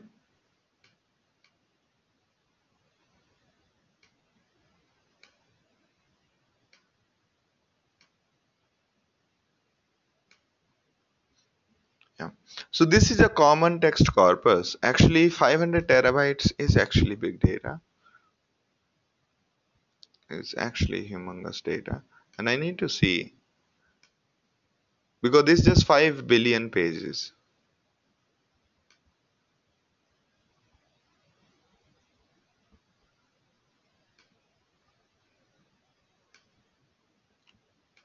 All right.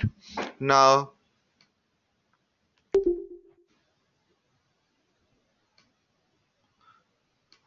all right. So we were describing the data model.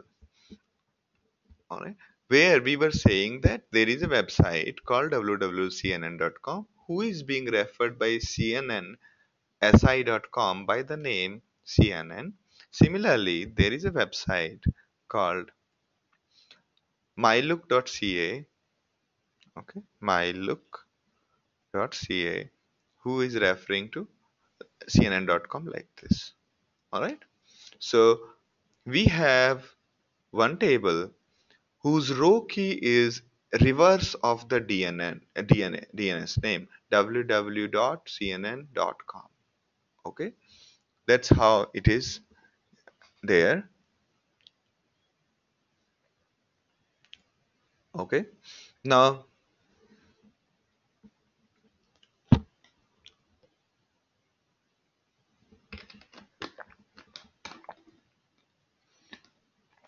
so row key is inverse of domain name. We have done it purposefully. The reason being keys are ordered. The whole table is sorted by keys. The whole table is ordered by keys. So which means these keys are fairly ordered. All right. And we want to exploit that property such that all the websites, all the subdomains come together for cnn.com. So if we have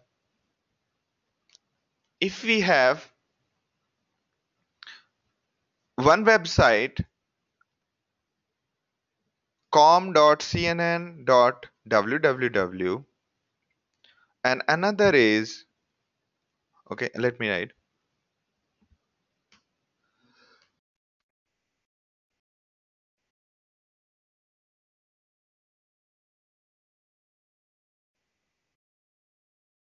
one website www.cnn.com and then another is mobile.cnn.com and third is say www.one.cnn.com, right?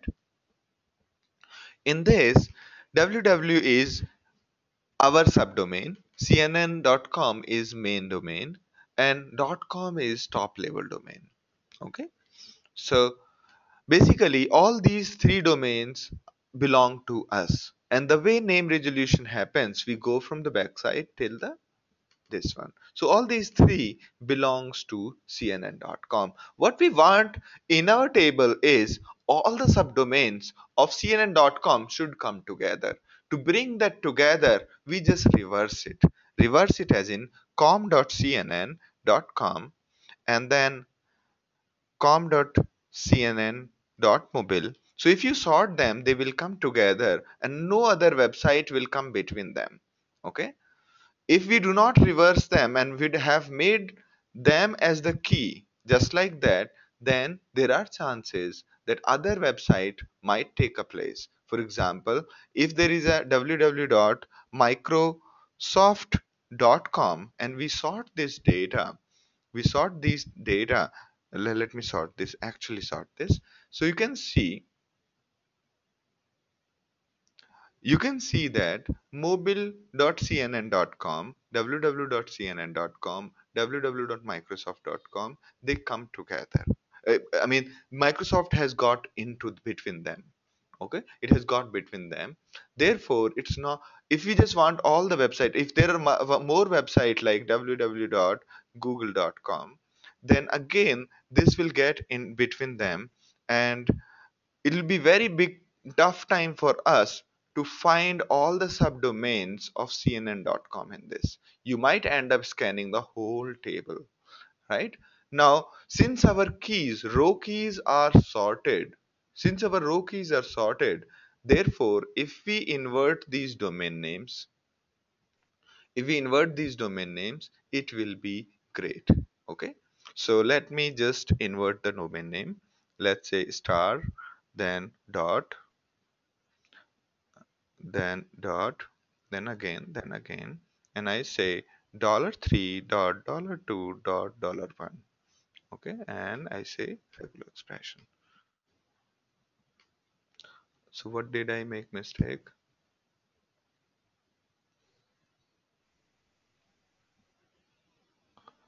Okay, now let me show you that. Okay, right, this is better.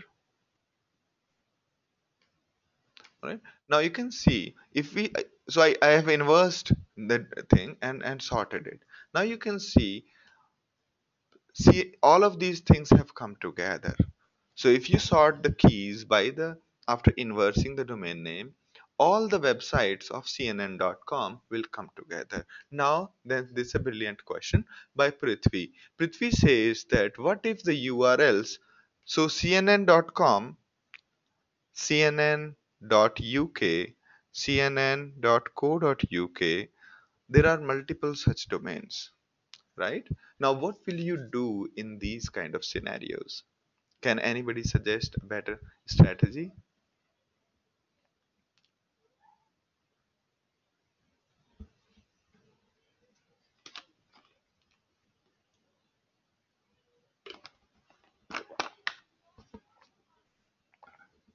Okay. So, as per this design, it was assumed that CNN.in and CNN.com are two different websites, two different companies altogether. And the truth is, it is generally true. Okay. But if we have to make this, what we'll do is we will keep, say, there are three components. One is mobile.cnn. The way we will order it is we reverse this part.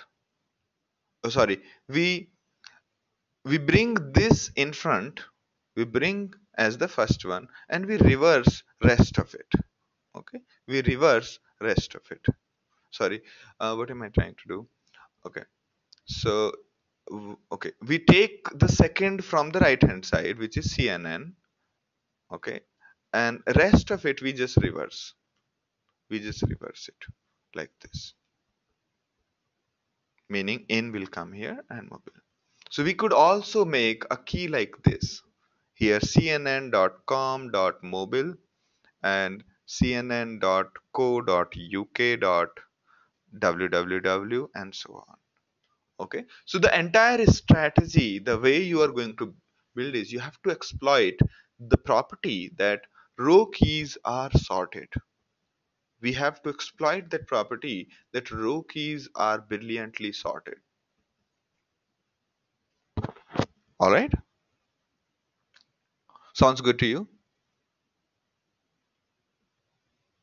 So the row keys are sorted. That's why we have inversed it. And the overall tendency is to bring the domain names together for the same company.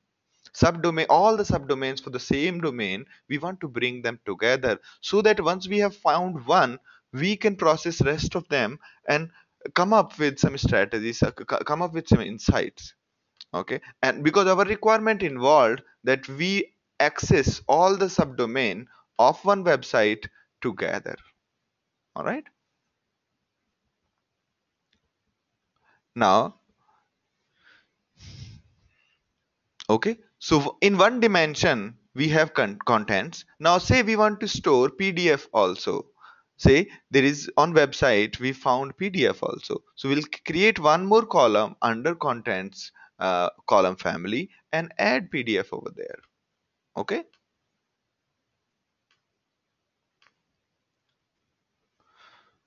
so sounds good to you? Does this design make sense to you?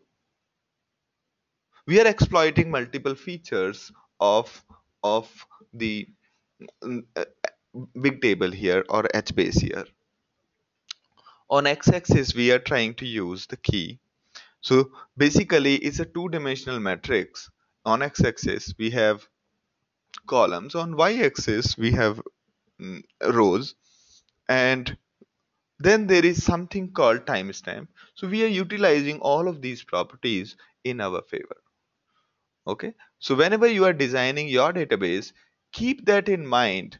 So if you see, if there are a billion websites referring to cnn.com, there will be billion columns in this. While in another row, say a newly launched website like No Big Data, our website, there will be 50 people referring to our website. So there will be 50 columns in that row. While for CNN, there could be 10,000 people referring back. Okay, and for websites like Hadoop, there will be more than 10,000 people referring back Hadoop, and therefore the rows can be fairly sparse. Rows can be one row can have thousands of columns, while other can have few columns or no columns at all. Okay, no columns at all.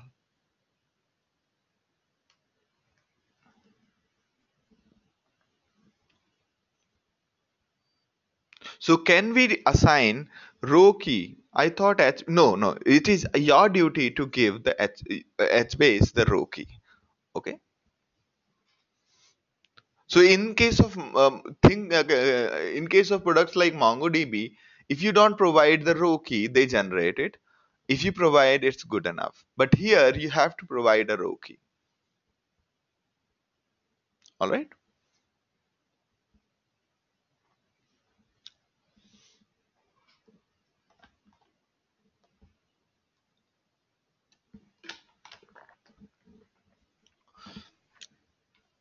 So is this example clear to you? So a few points to take. One is row has one identifier that we have sorted in order to bring the data together for a company. And row keys are sorted. We are trying to take the benefit of this by using a proper key. And columns, we have just defined two column families, contents and anchor. Under that, we can add as many as we want. So this table will be going horizontally as well as vertically. This table will be growing horizontally as well as vertically in both dimensions. Sounds good?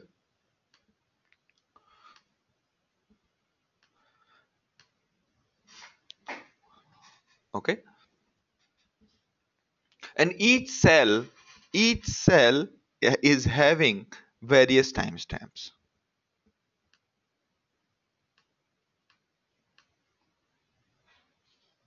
There is no limit actually. Yeah. If there is a limit, it will be too much because it is designed for billions of columns.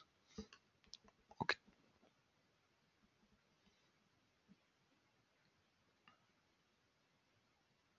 And third thing you must have noticed here is the column name itself is containing our data. The way row name was containing data, column name is also a piece of useful data for us.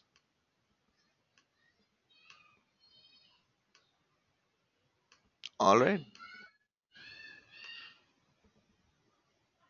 Let me just turn off that.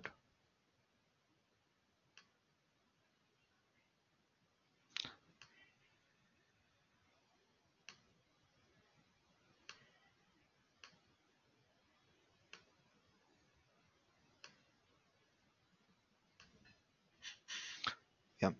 So Chandra's question is, so from modeling perspective, what drives the column segregation into families? So when you basically the types of data you are going to store, that is what the types of data is going to define the column families.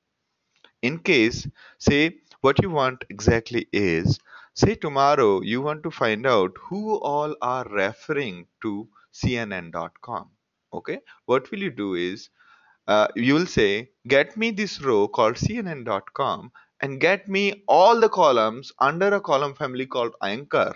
And you can iterate through all the column names, finding the column names and listing down these are the people who are referring to CNN.com. Okay,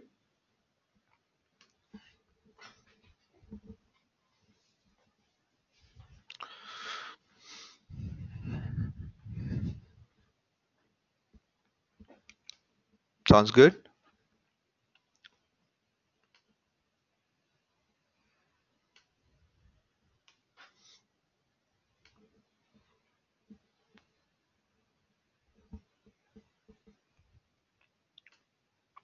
All right. So other design guidelines is indexing is based on row key. We have already talked about this. Tables are sorted based on row key. Okay, I mean, same thing as the first point.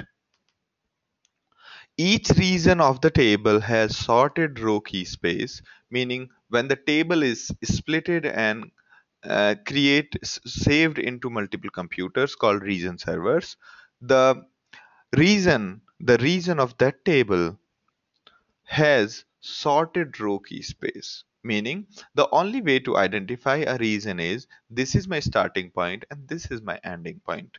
Okay, the way when you tear one page from the dictionary, at the top of the page you will see that there is a range of words that from this word till this word the whole page contains. Exactly in the same way, a region in the region server stores key from one place, one point to key, from one key till another. That's what one region server stores. Okay, and everything in HBase table is stored as byte array. Uh, Meaning row key is a byte array, column key is a byte array, cell value is a byte array. Okay, except for table name and column family name. Except for these two, everything else is a byte array. So we utilize row key as a storage, we utilize the column key as storage, and for those who are not sure, so a byte array can be sorted. Okay, so when I say byte array, it's basically number like, so this will be internally converted into a number. It'll be like 001, and then we'll have, so effectively something this, so this looks like a bigger number than this one, right? So that is how it will be sorted. So the row key will be converted into bytes and then it will be sorted. Atomicity is guaranteed only at the row level. Atomicity is guaranteed only at the row level. Meaning, if we are editing a row, full row, okay, we can commit it in one single go. We can say either all my changes to these rows are saved or nothing gets saved. So that kind of atomicity is guaranteed on a row. Also, the way of looking at it is this: when we are saving a row, say we made 10 changes to a row, we added 10 columns, we updated 3 columns, and so on. If we are making or saving the changes which we made to a row, either all changes in single shot will appear to the users, or it will be the old view they will be seeing. Okay, there'll be nothing in between. They will not see a partial change made by us. So whenever we are making a change to a row, the atomicity per row is guaranteed. But what is not guaranteed is, in case we want to say that first insert these 3 rows, update these 5 rows, delete this one, and then commit. So in this kind of multi-row update is not possible in a transaction.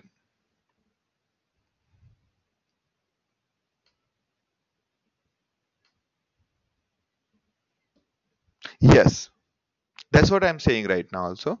So the transactions at the row level only. If you want to do multiple things like update this, that's not possible using HBase. All right. Column families have to be defined upfront at the table creation time. If you want to add one more column family, what you need to do is create another other table, add these column families which you want to do, and then migrate the data from one place to another. All right. Column qualifier is dynamic, meaning you can define while writing, and you can define any arbitrary number of column qualifiers. Okay, and they are also, the name of column qualifier itself is also byte array, and you basically put data in the column names also. You utilize all these places as the storage of data. All data model operations return data in this sorted order. Your data, whenever you're querying data from the data store, whenever you are querying data from HBase store, what you do is you get is a data which is sorted by these columns, these things. First, it is sorted by row. row key. Second, it is sorted by column family name. And then third, it is sorted by column names. And then fourth is the timestamp.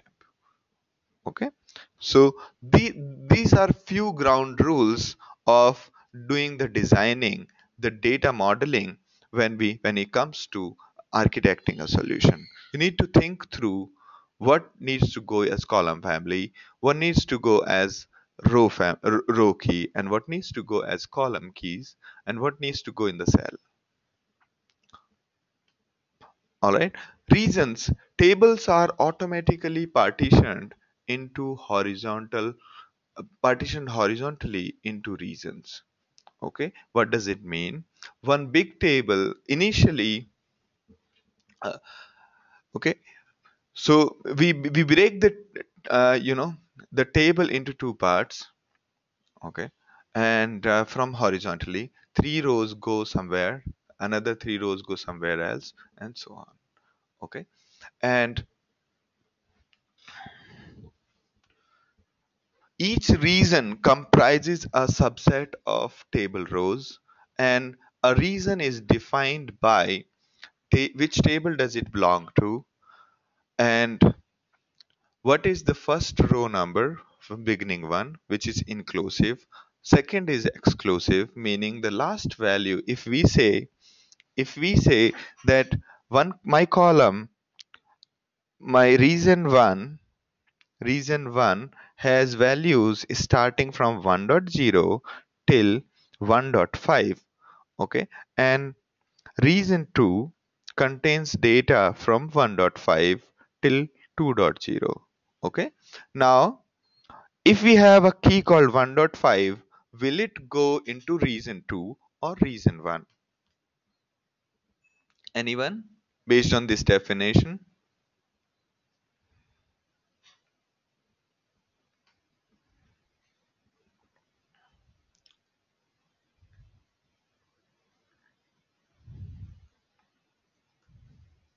So it says that is first row, when we say first row, this is first row. Reason is defined by beginning till end. This reason is defined as the range of row key is 1.0 to 1.5. The first row is inclusive, last row is exclusive, meaning if it's 1.4, it'll go here, but if it's 1.5, it'll go here. All right. So that is the meaning of reason. And the other way to represent it is square bracket on the left hand side, round bracket on the right hand side. Square bracket on the left hand side, round bracket on the right hand side. Similarly, 2.0 will not go into reason 2. It'll go in reason 3. Sounds good to you? All right. So that is one way of defining a reason. We tell that, okay, this reason belongs to this table, and this is the first row, this is the second last row, and this reason information is stored at HBase level, HBase master level. HBase master knows that, okay, we have got 5 reason servers. These reason servers contain these reasons, and each reason is characterized by which table is it and what is the key ranges. Okay, so the HBase master does not have to have all the keys information. It will quickly do the interval lookup. If you are saying that, can you give me this key of this table? What will it do is first the interval table which is created. So it will have these interval tables. These are intervals, interval 1, interval 2. So if I ask, can you give me the data of this table whose row key is 1.8. So it will quickly look up into these reasons and find out where is 1.8, and then send this request of 1.8 to reason number 2 and give the results to end user. All right. Now next point is, initially when you are creating a table, it will be a single table. Okay, it'll be a single table. There will be no reasons. There will be a single reason. And as the table keeps growing, as soon as it reaches to a certain level, this level can be defined per table, and as soon as it reaches certain threshold, it is split into two from within. So if it has 1000 rows, it will split into 500 rows each, and the second reason moves out to some other server. Okay, it moves out to another server called reason servers. Okay, and then as and when you are adding records, the records will keep on getting added into both, based on in what form you are adding, based on which key are you adding. And again, when these records further reach a threshold, when these both reasons reach a certain threshold, again the reasons will be split into two, and you will have more and more reasons coming up.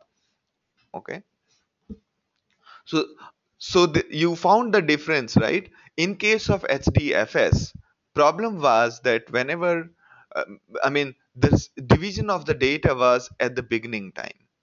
Okay, we said we want to store this file, it will find out how many blocks it has to create and so on.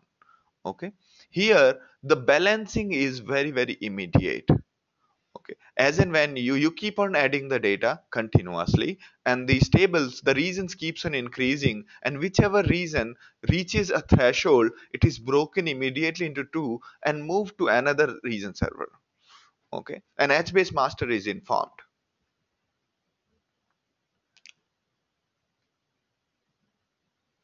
Okay, as the table grows, the number of reasons keep on growing. Okay, so the minimum, the optimal threshold is the threshold of the size of your block size. Okay, the bigger the if you have your each reason bigger than the block size, it is going to be little harder. Okay, but generally some of the designs, they keep something like 10,000 rows in one reason. Okay, hundreds of MBs in single reason sometimes. Okay, but the strategy is to keep reason, each reason is smaller, so that each reason server can have multiple reasons from multiple tables. Okay, I'll show you one more diagram. Again, the physically you might be wondering, where is this data going? Physically, this is the place where the data is actually going. You can go to our Hadoop and you can see in the HDFS browser version, and there you will see in the hue that it is there. Okay, I'll show you. So if you go into HDFS and can see this here, into this folder apps, hbase, data default. Here these are my tables. Okay, there is this table, my table. It has got one reason is, this is, yeah, this is my reason. Under this reason there are two column families, cf1, cf2. Again, note few things. My table is the name of my table. I created that table with this name. So this, there is actually a folder with this name. Second, similar to that one, we have column family CF1, CF2. These are the names I gave to my column families, and there is a folder with that name. This is the folder in HDFS with the same name. Under the column family, this is the file which contains my data. All right, under each column family, this is the one which contains my data.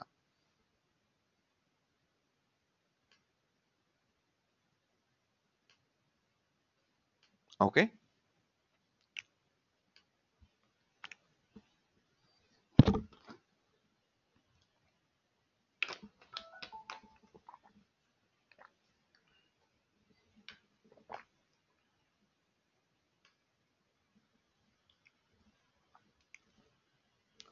so Chandra's question is, what if I have a 5 node system, okay, and region threshold is 10K, okay, and if I have a thousand data, thousand 100,000 data. So what he means to say is, that means there will be 10 reasons.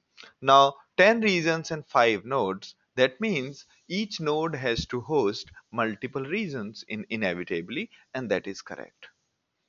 Okay, so each region server have multiple reasons for the same table. Okay, you got the question right.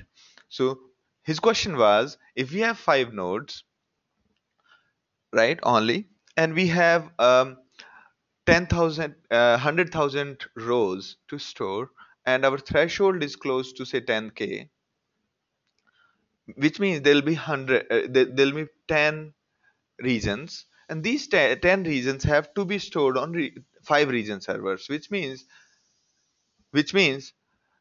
there will be at least one machine containing more than one region. That is, yes, and that is perfectly okay. There is nothing wrong in it. All right. So we talked about rows being atomic. Okay. No matter how many row columns constitute a row level transaction, this keeps the row locking very, very simple. Okay. Yes. As I showed you, the data is in HDFS. This is our data. Okay. This is our data. Okay. This is stored in the binary data. All right.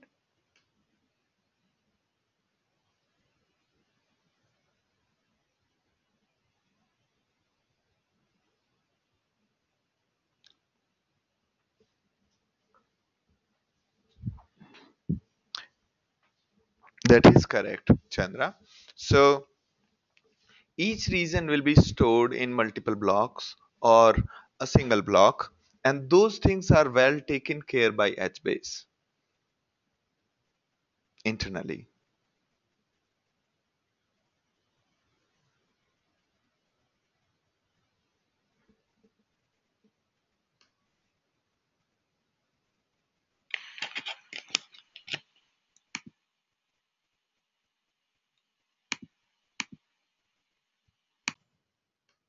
So when Hadoop replication happens, which means the blocks will be replicated, and hence each region will have multiple places to look for the data.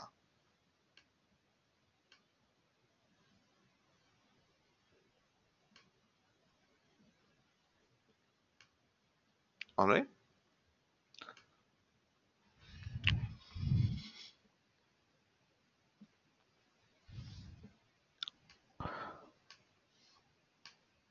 So okay. So the tendency of one region will be to keep it on one machine.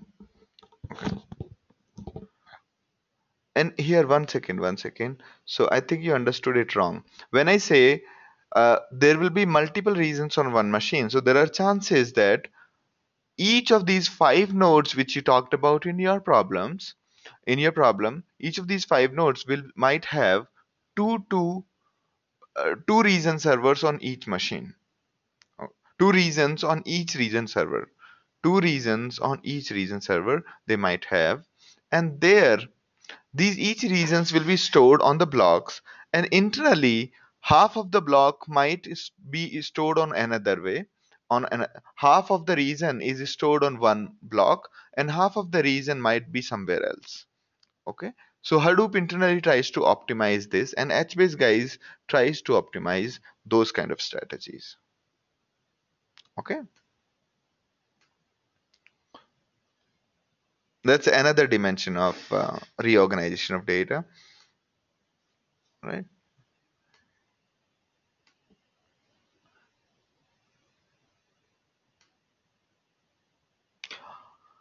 All right, so here we have this.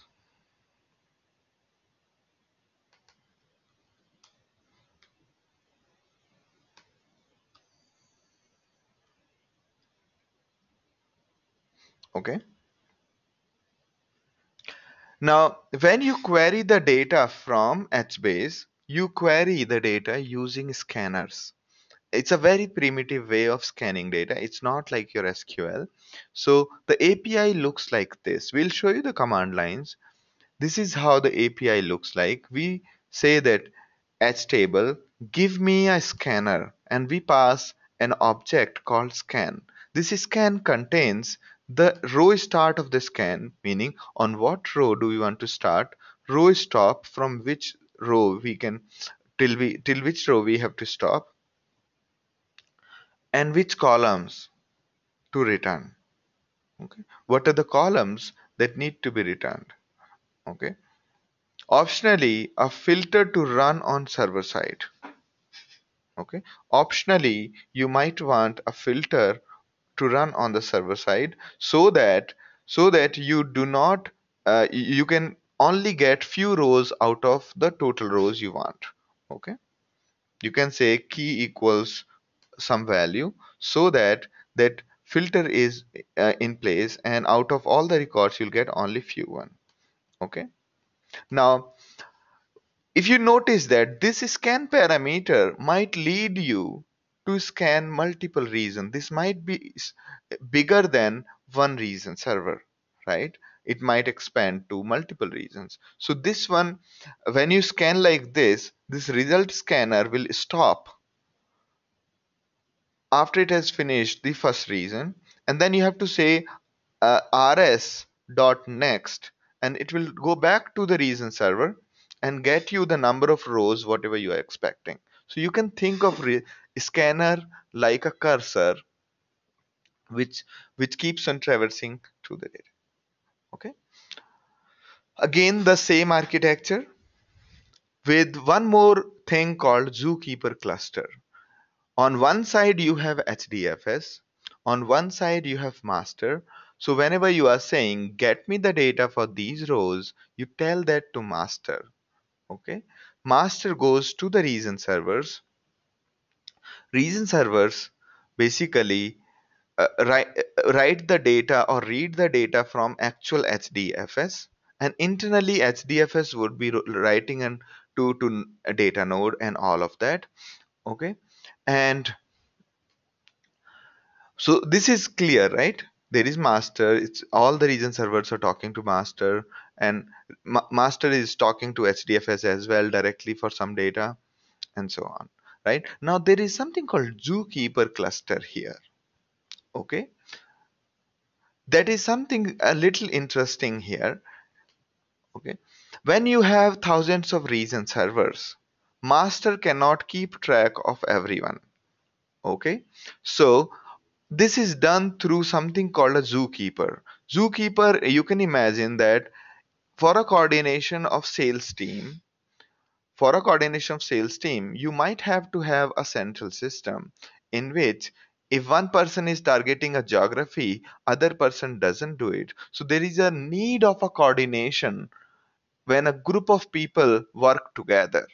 Okay, there's a need of a coordination when a group of people work together. Similarly, when region servers are many and there is a master, when these guys need to know each other, instead of each region server maintaining the registry that who are the region servers, instead of doing that, everybody puts their attendance in the zookeeper.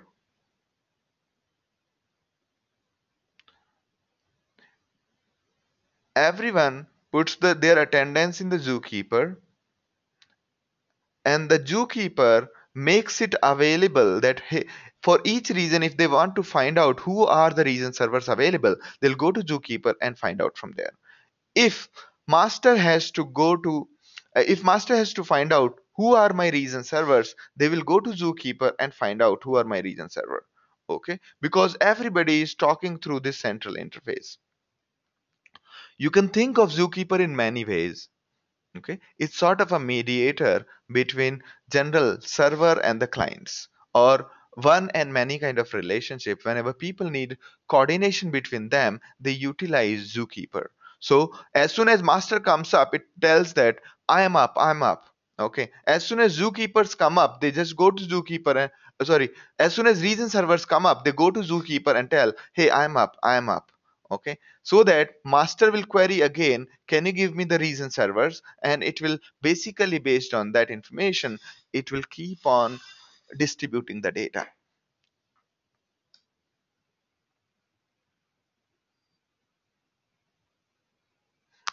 Okay, so Chandra's question is, why did they name HBase outside animal kingdom? The reason is When they started with Hadoop, they did not think that whole thing will become animal kingdom. That is why you see MapReduce as non-animal and HBase as non-animal, because HBase has been designed in the beginning itself. Okay. So this way, master and region servers coordinate. We'll go into the details of Zookeeper in next session. All right. Here are your region servers. Okay. These are your region servers.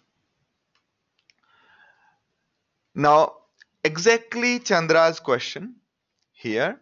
Imagine we have three region servers, but we have six regions. Okay. We have six regions. A to C is one region, and you see the round bracket and square bracket, it means C is not included in this region. Okay, C is included in this region. A to C, C to F, F to I to M to T, T to Z. These are the six region servers. All right. Now in this one, you will see that one region server is holding multiple regions. All right, and the row keys are like this. Does that clear your question, Chandra?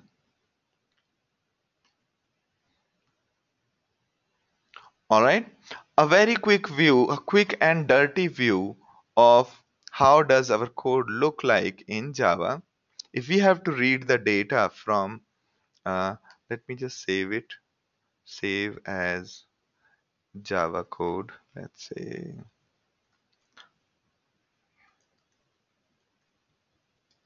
I'm just hoping, yeah, it looks good. Okay. So this is how our Java code would look like if we want to read the data using our Java code. Okay. First, we create a configuration. Under this configuration, we create an admin controller. Using this admin handle or admin controller, we will do a lot of things. Okay. Such as admin.list tables. So it will give me the list of tables, and admin dot there is one more thing here somewhere. Here, admin dot create table. You can see that. And to create a table, you have to pass something called table description and column description. So this is how you generally use Java in order to save the data. So you created a table called test1 with a column this one and with a column this column family. Okay. So uh, this is better, I think. This is my table, this is my column family, and after that we created this column family. Once that is done, we list down the tables. Okay, we iterate through tables. We say that if there are these tables, then I mean, if the table is not found in the list table which we tried to create, that means it has failed. Okay, next is we create the row. If you notice that it's a bytes, okay, and then you can put the data using the bytes dot 2 bytes and so on. Okay. All right.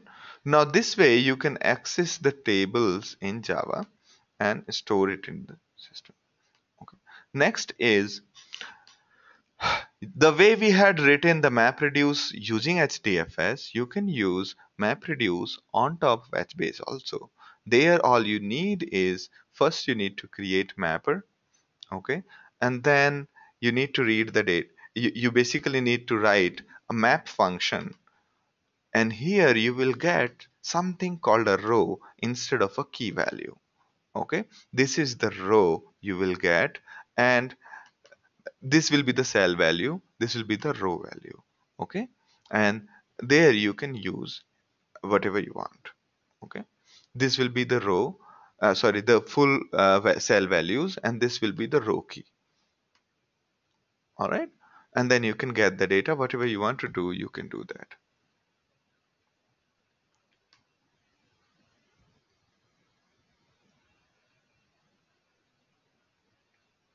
All right, similarly you write a mapper You write a reducer. In the reducer, you will get the key, row key, and based on that, whatever key you have printed here, based on that key, you will get all the rows together, all the values, basically row values together, and then you can reduce it. And once it is done, it is saved into the table, into the output table. Okay, this is the driver class. This is how it look like. Okay, source table is the input. Instead of hdfs file, the table is input, and scan is a primarily filter in case you want only subsection of source table to be passed through MapReduce process. Then this is the scan, and this is your mapper class. This is the input data types, and input data types. No, actually this is here. Yeah. So once that is done, you define the reducer job. This was defining mapper job. This was reducer job. Again, this is the output table. You have to in the reducer table, in the reducer job, you define the output table, and this is your reducer, and that's all. And once you're done with both of this, then you say wait for completion, means it has been started. Okay, and once it is done, then you can print it out. Okay, this is how you do the map reduce on HBase. If you want to see all the versions related to the key, you can simply get all the versions. Okay, I'll show you that from the command line. All right, now there is a REST interface using which you can directly query HBase. You can directly go to a URL and you can start accessing the HBase. And let me start the REST process. So basically, you can directly start a REST process at HBase level and then start accessing it from the URL. Okay, that is another. First one was using the Java code. Second one was using the REST interface. Third one is you create a JDBC driver and directly use your SQL query to access the JDBC, access the database using JDBC driver. Okay. So I think a better thing would be if I show you the command line. Yeah, it's actually better to have the JDBC in place. You can utilize this particular one, phoenix.apache.org, which does a JDBC for you. And now let me show you the shell. Let's see the status of our server.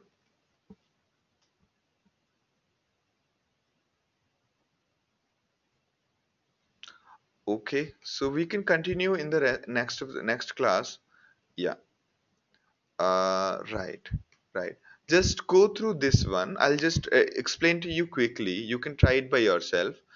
After logging into it Hadoop one, do HBase shell. That will give you the shell, and then you can see the status of our HBase. Here it says that only one of the region servers are alive. Okay, because we haven't used for quite some time. So generally it's for 15 days. You can see in the my courses there will be a time of submission of the project. After that you may not use, but in case you are really in need and you could not practice during this time, you can drop me an email and we can arrange it. No worries. Okay, no worries on that part. Okay, but my strong suggestion would be that you use as quickly as possible. Okay.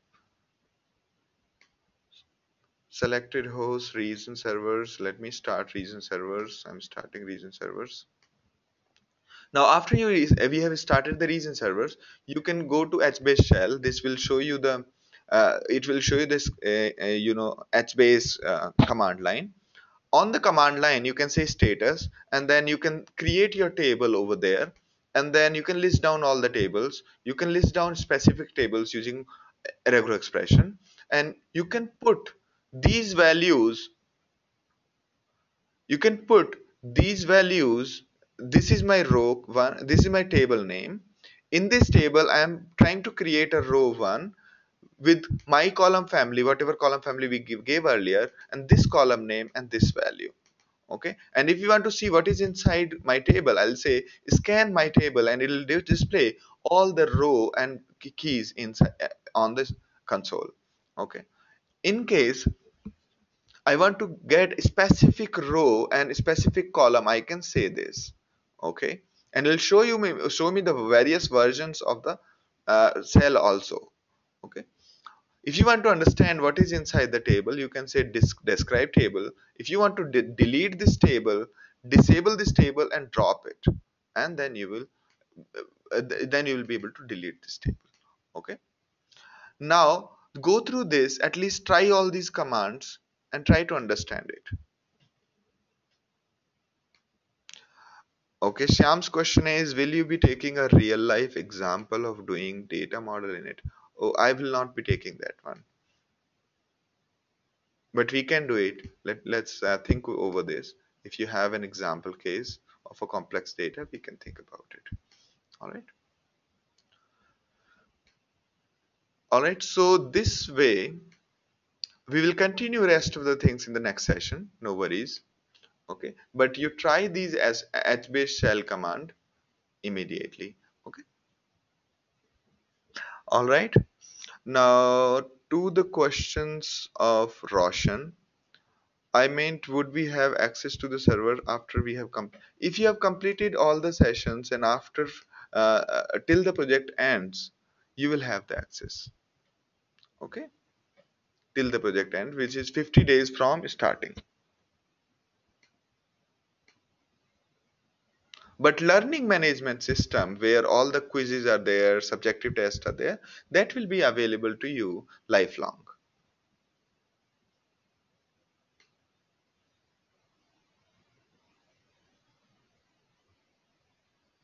Okay,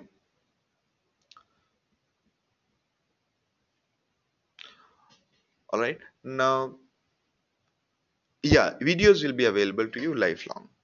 Okay, and in case we are improving any quiz, we are adding more questions to it, or all those things will keep on updating for you. Okay, we'll also send you email saying these quizzes have been updated. If you want to appear and keep yourself fresh, you can do that. Okay, also if we come up with more complementary courses like basic commands of Linux and this and that, all of that will be available for you. Okay.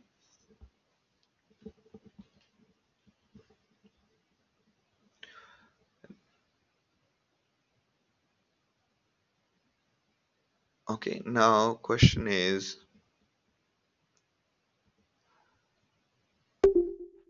yeah, Sham's question is, will you be? Yeah, I'll go through a few examples and think about it. Okay, there was one question there. We have put a question in the website here. You can go through it. The question is, if you have to design an email system, what will you do? Okay, that is the question. So go through my courses and session number 7. There is subjective question saying this is the exercise. You go through the exercise. Okay.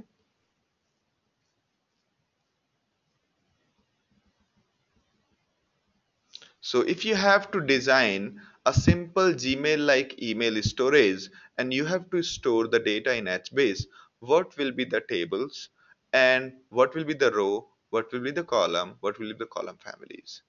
All right, Sham?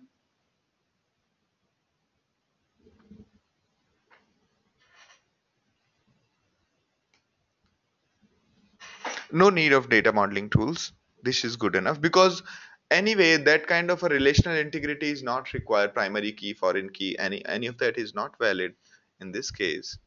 Okay, so it'll be like that. All right.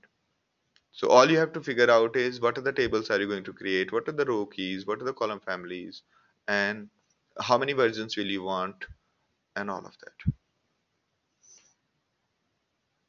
All right.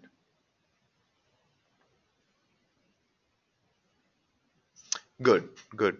See you then. See you next week. finish past assignment and try to come up with the answer to this question. All right, and we can have discussions later. All right, great.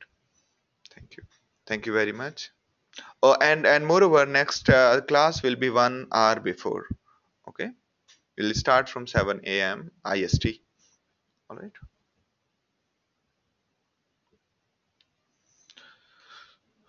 Okay.